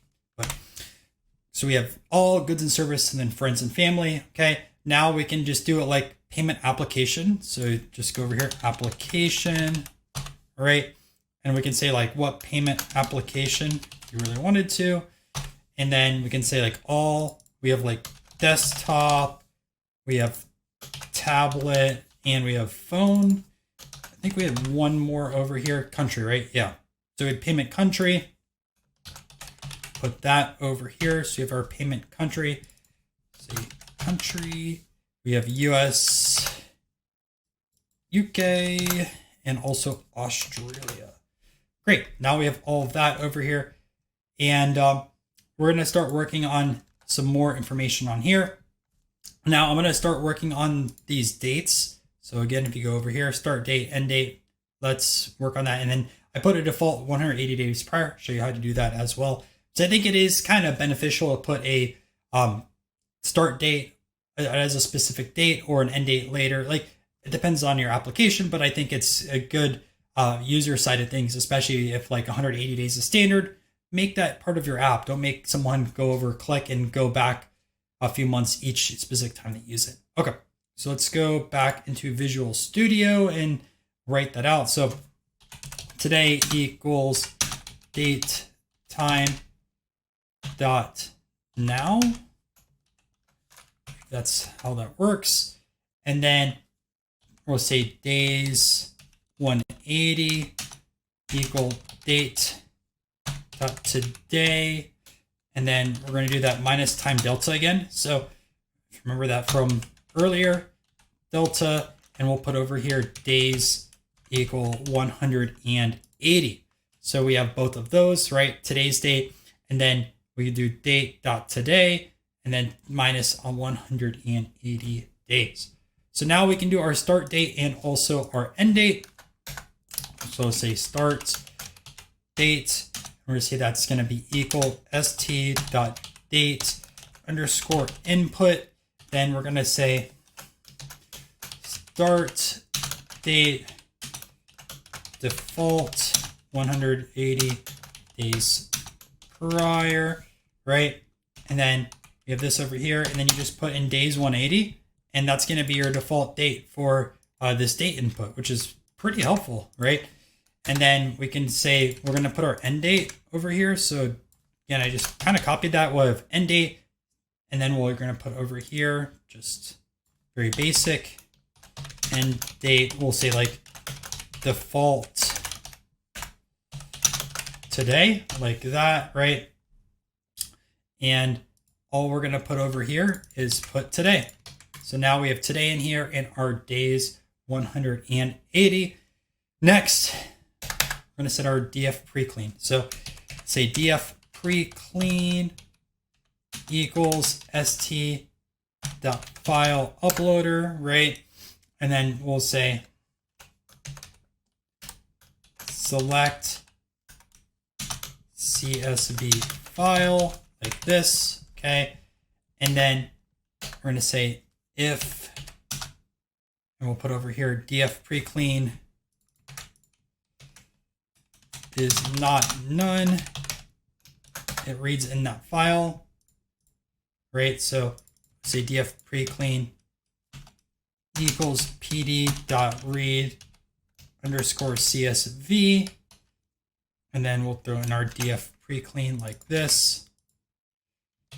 And then we're going to, and if there's nothing in here, another way that we could do this, right? Instead of throwing an error message is stop. So the stop is good for debugging, and also it can stop your application. So we go either route, right? Like with transactions, we put over here, else warning, you need to upload.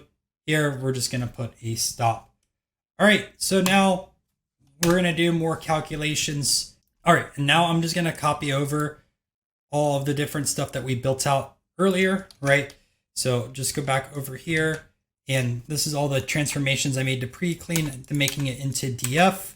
So just going to keep those the same. Don't really need that last one, except I know I named it DF, so that's fine, right? We're not downloading a CSV file. All right, so now I'm going to create a new column, and it's going to be df int created date. I just find this easier to batch everything by the months. It's just, again, something that's very common within the transactions of like fintechs. So we're taking a look at different months and how that operates. But we're going to say df int created date, and we're going to say equals, and we're going to say df over here. We're going to grab our day on this side of things. We're going to say .dt .year. We're going to multiply this out by 100, and then we're going to say plus, and then we're going to go over here, df day dt .month. Okay, and I just find this, again, much easier just to group by and different things like this for this int created date, and you'll see why in a little bit. But we have this over here, and the next thing that we're going to do is create if and else statements for each of these different select boxes. So we can manipulate our data frame based off of what is being inputted in each of these select boxes. And we can make these changes happen in real time, which I find very powerful. Okay, so up next, we're going to start building out these if-else statements. Let's get started with it.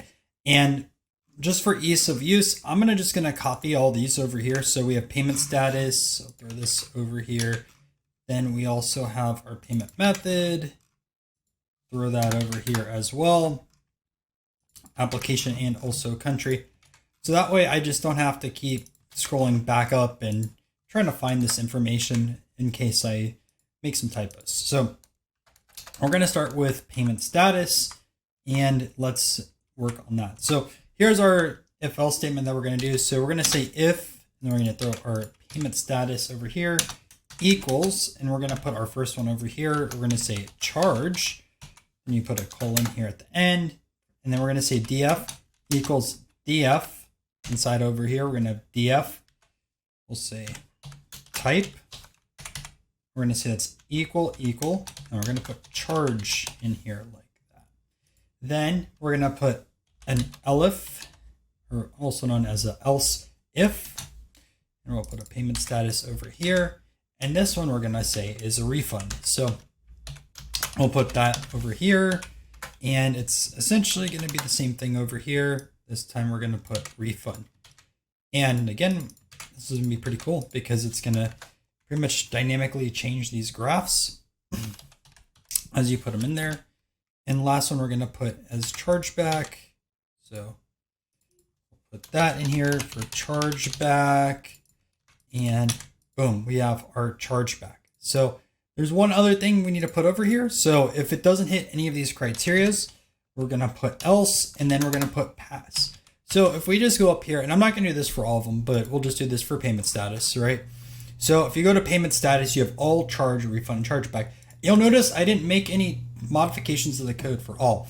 Well, that's because nothing changes, because our data frame that we throw in here originally has all of it. So we don't want to have any filters with it. So think of all kind of as like that pass, where nothing is going to change, right? But charge, refund, chargeback, those will end up changing. So that's why we have this over here. So I'm going to keep this structure, and I'm going to just copy this a few other times after I put this over here. And then we're going to work on it for the other stuff. So we have next one, payment method, and then over here. Okay, so I'm just going to copy our payment method, and we'll put this here for the first one and start working on payment method. Now there's only 2 versions for payment methods, so we don't need this third one over here. We still need this else, and let's start working on it. So the first one that we have is goods and service.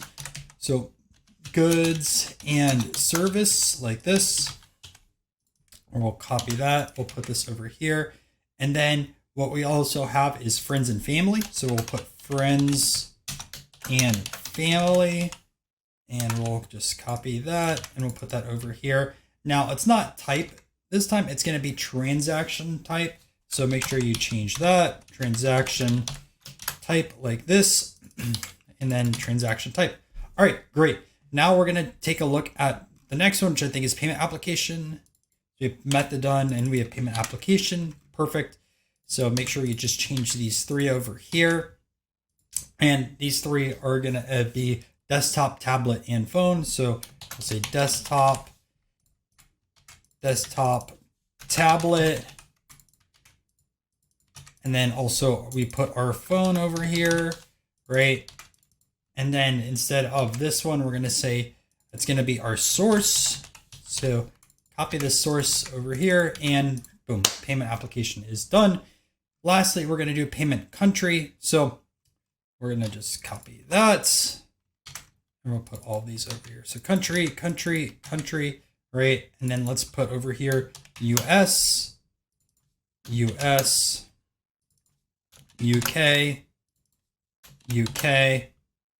Australia, and then it's just country over here. And once this is here, we have all this dynamic. So this is great, but we need to now work on our dates side of thing. So let's do that. So we're going to have a start date and also our end date. So we'll say our start date equals, and we are going to have to do a pd.datetime with our start date. So pd.toDateTime. We're going to throw in our start date like that. And we're going to do the same thing for our end date. I guess I could have done this a little bit earlier in the code, and maybe I should do that for another version if I'm going to make this even better, but that's okay. It works properly in this spot. So we have our start dates now. And lastly, we're going to have to do our filter on this. And it's actually surprisingly easy to set up this filter. So all you have to do is a df, which is our normal data frame, equals, and then we're going to have to build out a few modifications within this code. Now, since I'm going to be comparing two things and saying an and in here, you're going to have to put parentheses on both sides. So I make this mistake a lot, and this is why I kind of like queries also, but I'm just going to throw these in here like this. Okay.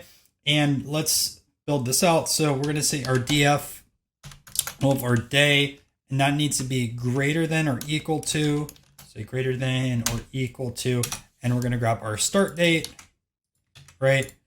And then I can just copy this, put this in here, and then we're going to say it's going to be less than or equal to our end date.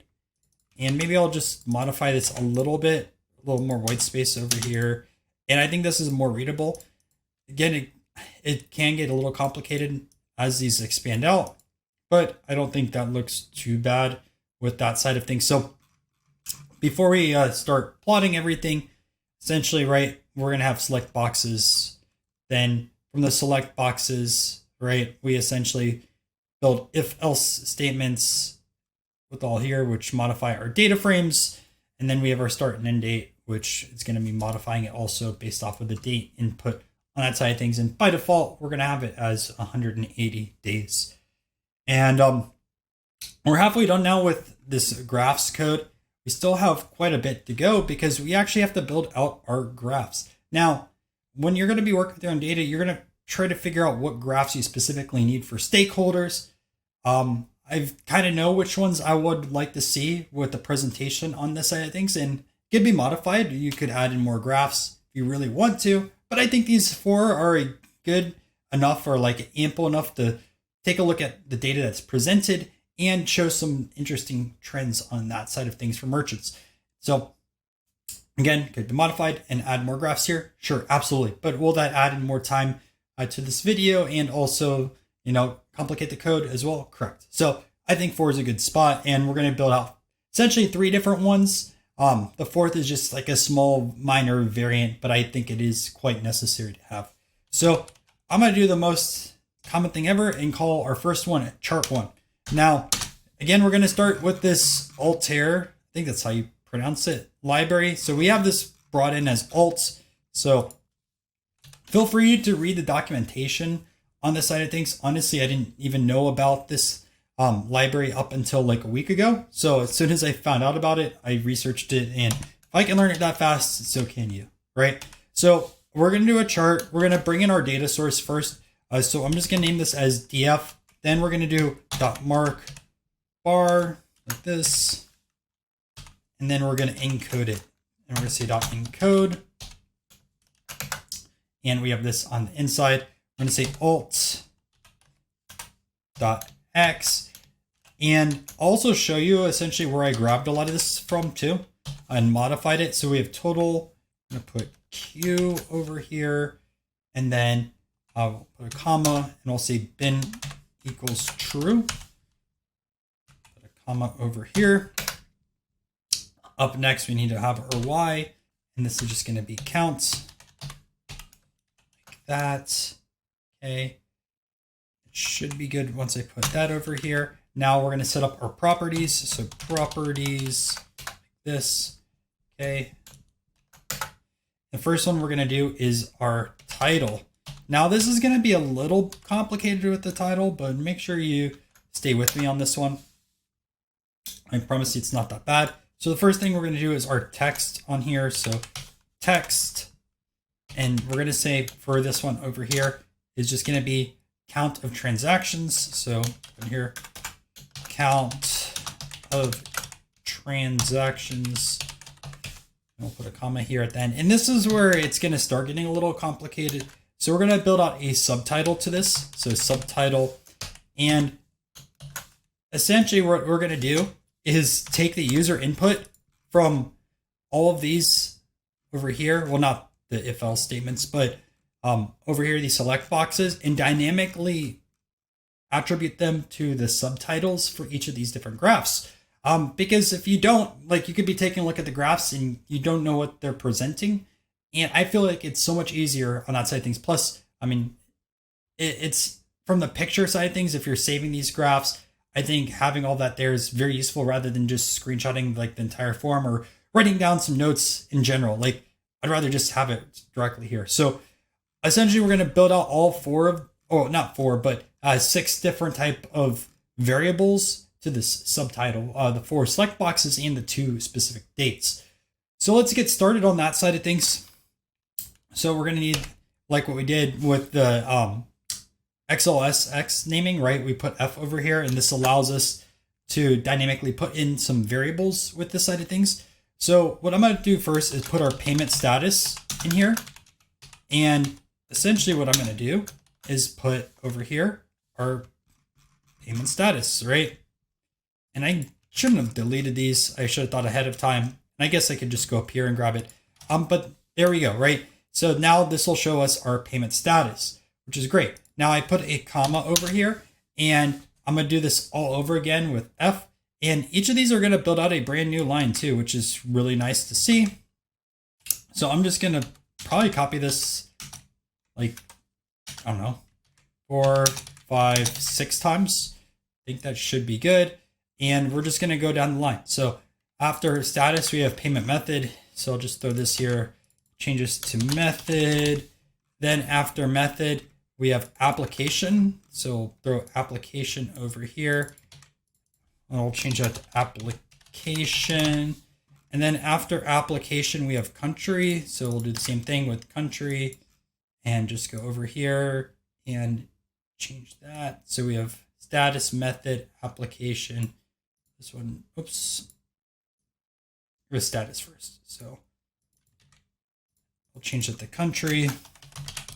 And we're going to just change this to start date, and then the last one to end date, and just start date like this.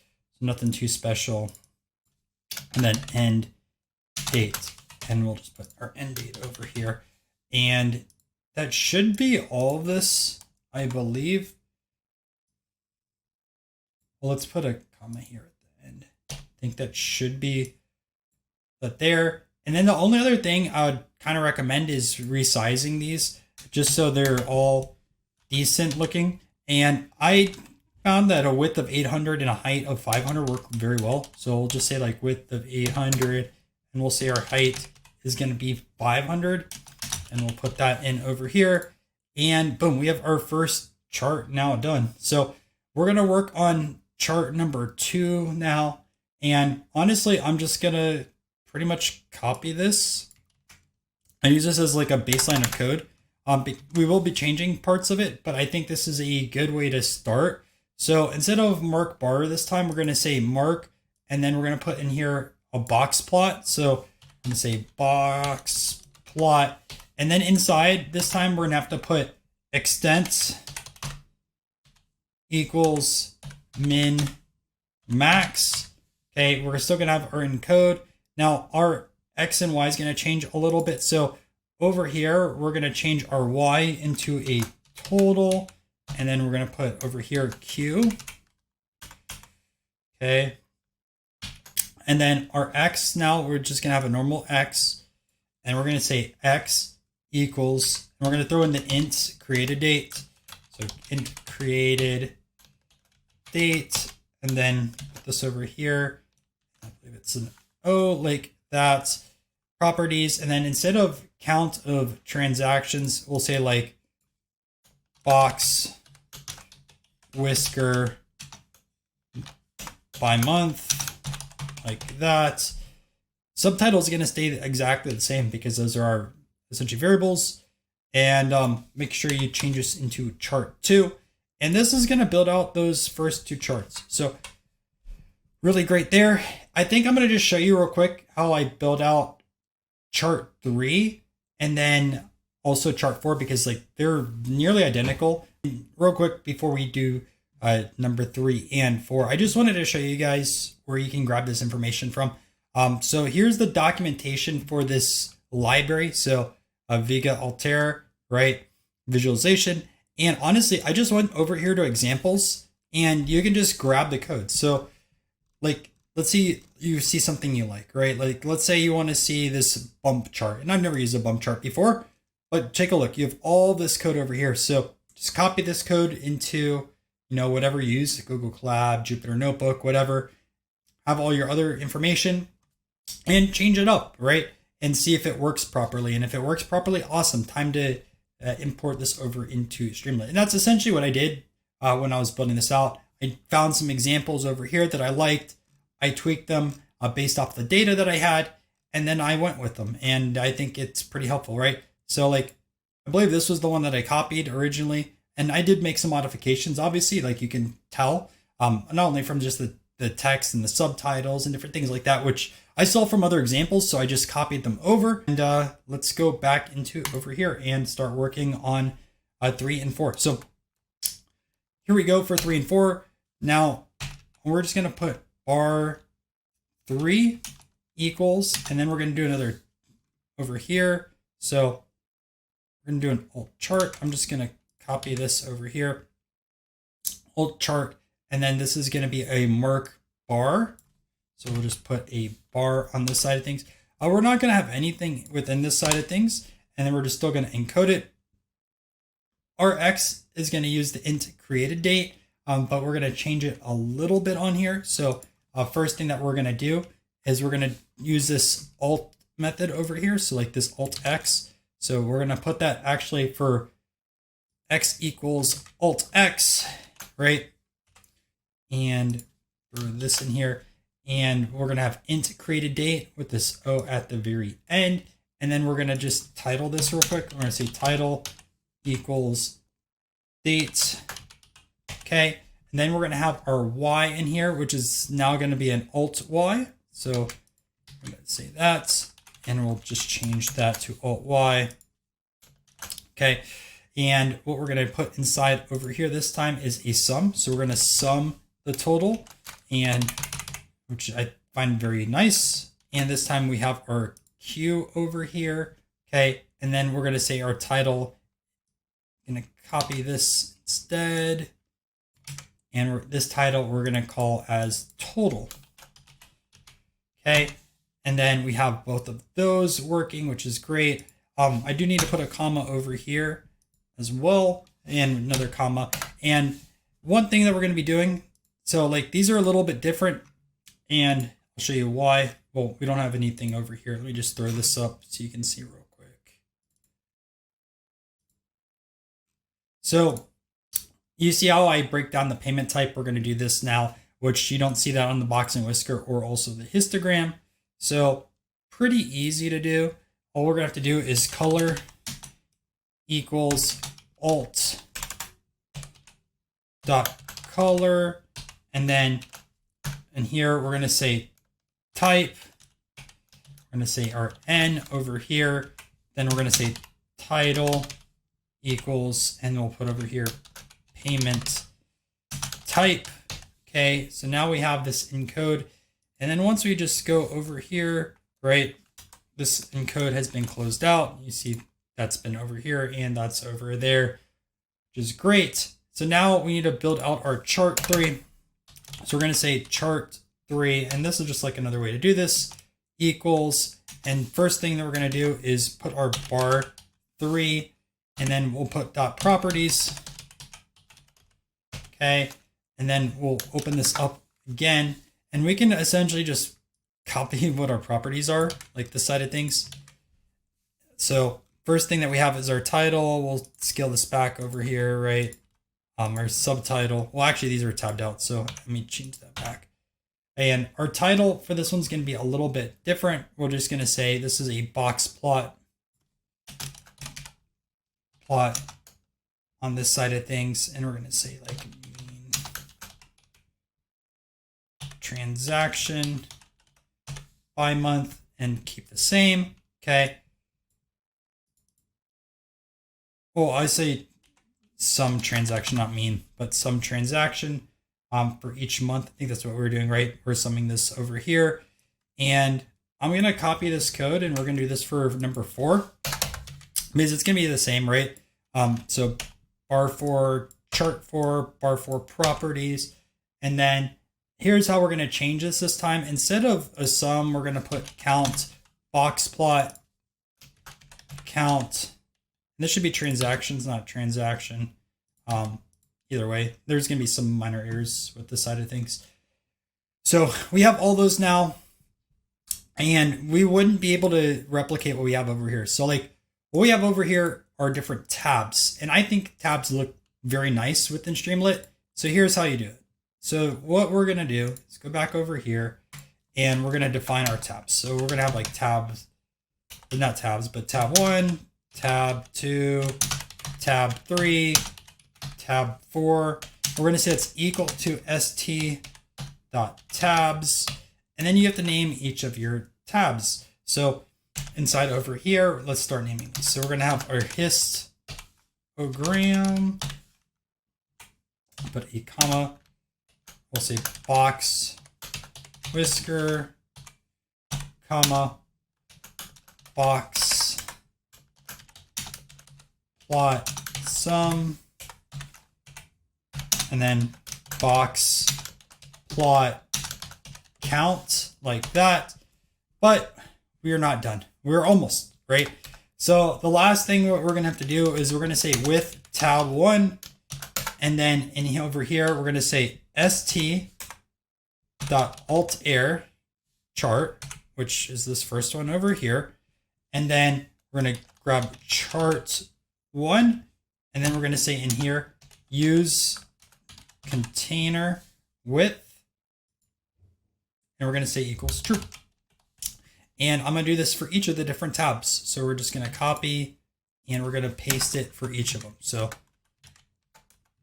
we're going to say 2, 3, and 4, right? 2, 3, and 4, and then grab these 2, 3, and also 4. So all of these are going to be implemented in here now. And this is the code for the graphs side of things. So it's possible I made maybe a few minor bugs. So make sure to check the final link on the GitHub for this section for the graphs. I think though what we should do though, before we publish anything, is we make a few other minor changes to both the graphs and also the transactions side of things. So let's get those going, right? So the first thing that we should do is set our page config and title.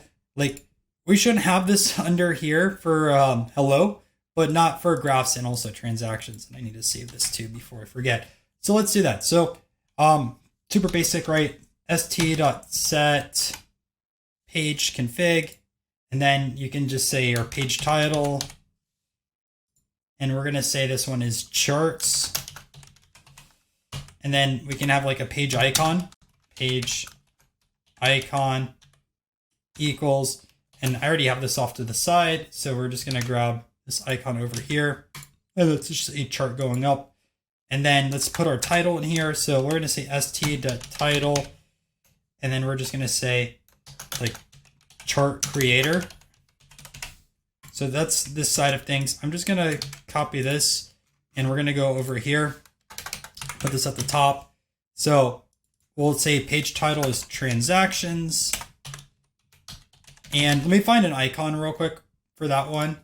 All right, and then I found one for our transactions page. So we're just gonna put like this shopping cart. Maybe it's not the best, and we're gonna change this title to transaction breakdown. Okay, so now all of this is gonna be implemented in over here. We have our page titles, different things like that. And I'm gonna clean up the code a little bit, and we will now be taking a look at how you can upload this up into both GitHub and as well as Streamlit. So make sure you have accounts real quick for Streamlit and also GitHub, and we will be back for the next part. And one last thing before we jump into both GitHub and also deploying our app. So we have graphs and transactions here. Now there's no icons associated with these yet. Let me show you how to do that. So first, what you're going to want to do is put the order that you want. I want transactions to go first. So we're going to put one, we're going to put an underscore, then you're going to put your icon, and you put an underscore. So we have like one underscore icon transactions, right? Now we go into graphs. We're going to grab this graph over here and we're going to do the same thing, right? So this time we're going to say 2 underscore with this chart and goes to graphs. Make sure you save both of these and then check this out. So we have transactions over here and then also graphs. I could do the same thing to hello if I really wanted to, but that's up to you, right? And as you guys can see, we have chart maker over here and then also your transactions breakdown. All right, now time to work on our specific Streamlit app and also GitHub. All right, so I have GitHub. First thing we're going to want to do is going to do a new repository, but I do want to call out one minor change I made. So I have both of these over here, transactions and 2. The 2 is a live one I went through with you guys. One was I prepped beforehand. So I do have a requirements.txt document, and these are some of the dependencies, the current versions that I'm using, at least on my computer, of NumPy, Pandas, Streamlit, Writer, and Datetime. If you don't have these in here, your project's going to crash. So make sure that you copy these directly, whatever you have on your machine. There's a few different routes that you could specifically look at. I think there's a few with CMD, but this is what I have on my own personal machine. So I grabbed those within over here.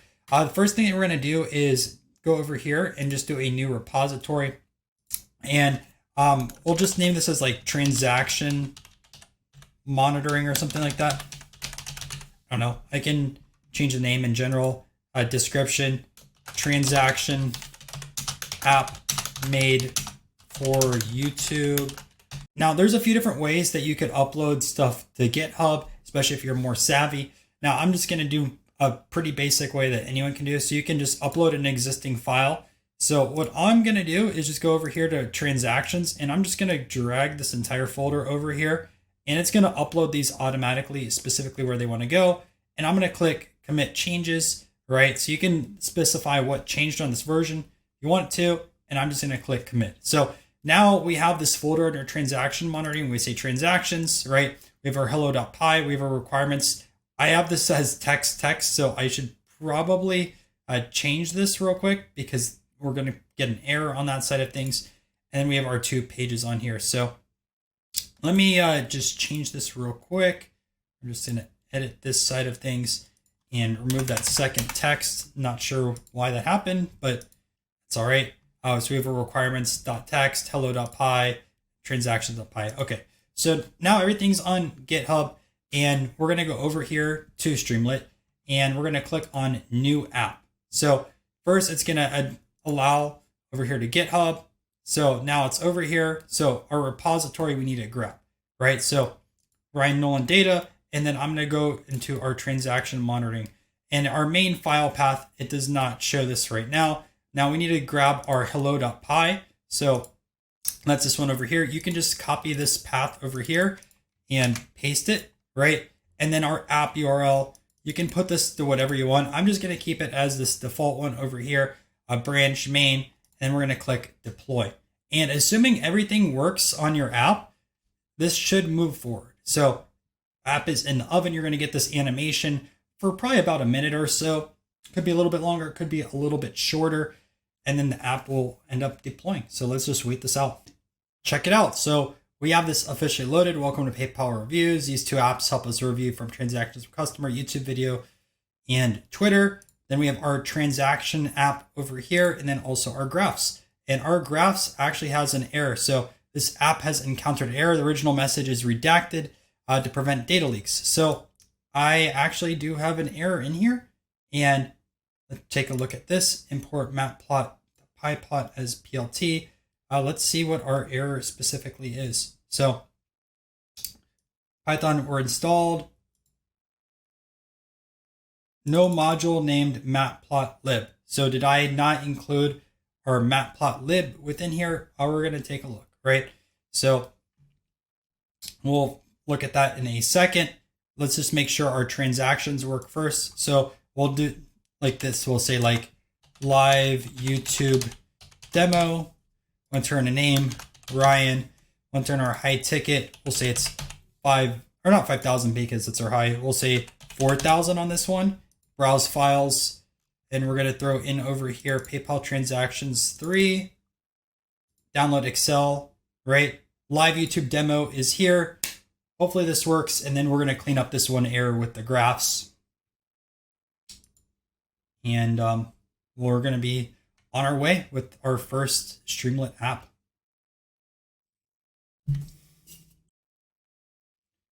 And here we go. So we have our clean data over here. Let's actually click enable editing, right? Live YouTube demo, format, and we're going to just auto fit over here. So we have our data, our calculations all over on this side of things, names that are broken down, transaction type. We have our countries, our payment notes. We have our high ticket, right? Everything over 4,000. We have our name checker. And then look, we have our double transactions, those three over here. So let's take a look at that one issue now with the graphs. Let's fix that and call it a day. So I found the error, and you're going to laugh at me. It's pretty basic.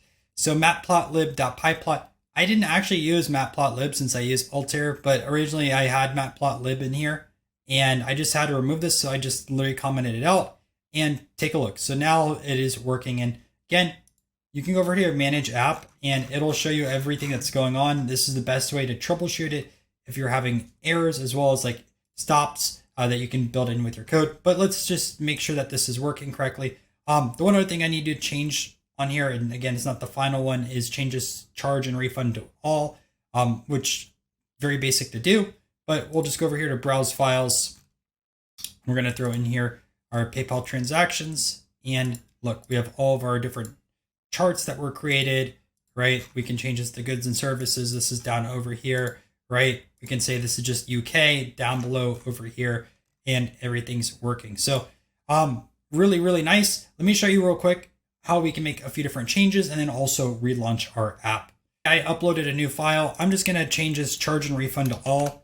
Again, you can edit directly within GitHub. It's probably not the best approach to it, but it's a very basic change. We're just changing this to all. I'm going to commit the changes over here. So now this has been implemented in GitHub. I would recommend that you go over here. You go to share.streamlit.io. You have your one app over here. You click these three dots over here, right? And you can click reboot. So this will disrupt all users. I'm okay with that. And then if we go to our app in general, which I can just copy URL, throw this over here, right? You're going to say that your app is in the oven. Once again, wait like a minute or so, and your app will make those specific changes. I do also believe that changes into your GitHub will automatically roll up into these apps. They will reboot on their own. At least I think so. Don't quote me for sure, but I'm pretty sure that does end up happening. But again, once this loads in a minute, you'll see the change happen directly. And it reloaded. If we go over here to transactions, working right, and check this, graphs, we now have all, and then charge, refund, and also charge back. Super happy with how this worked. Again, just to show you, throw in over here, PayPal transactions 3. And then if we want to change our specific dates, let's say instead of April, we want to go to February 1st, right? More over here, more box and whiskers as well, box plot, sum, and also count. If you made it this far, congrats. You should now have a working app within Streamlit, and you did quite a lot of coding today. So I hope you guys did get a ton of value within this video, and that you learned either a few new libraries or a few new techniques, whether it's even with Pandas or using Streamlit for the first time. All I ask for is if you haven't subscribed to the channel, just subscribe. It's free and it does help it grow. If you have any friends that you think would benefit from this video too, feel free to share it with them. And if you have any issues with this app in general, feel free to reach out to me either on Twitter, LinkedIn, or you can also email me down below. And the same, like if you want to have a Streamlit app like this built out for your business, I do have a little bit of availability for some freelance work. I hope you guys enjoyed this video, and I recommend you check out another data science project that I worked on right over here. This was my Titanic one, and I built it into 2 different parts where I ended up getting a top 10% score on Kaggle.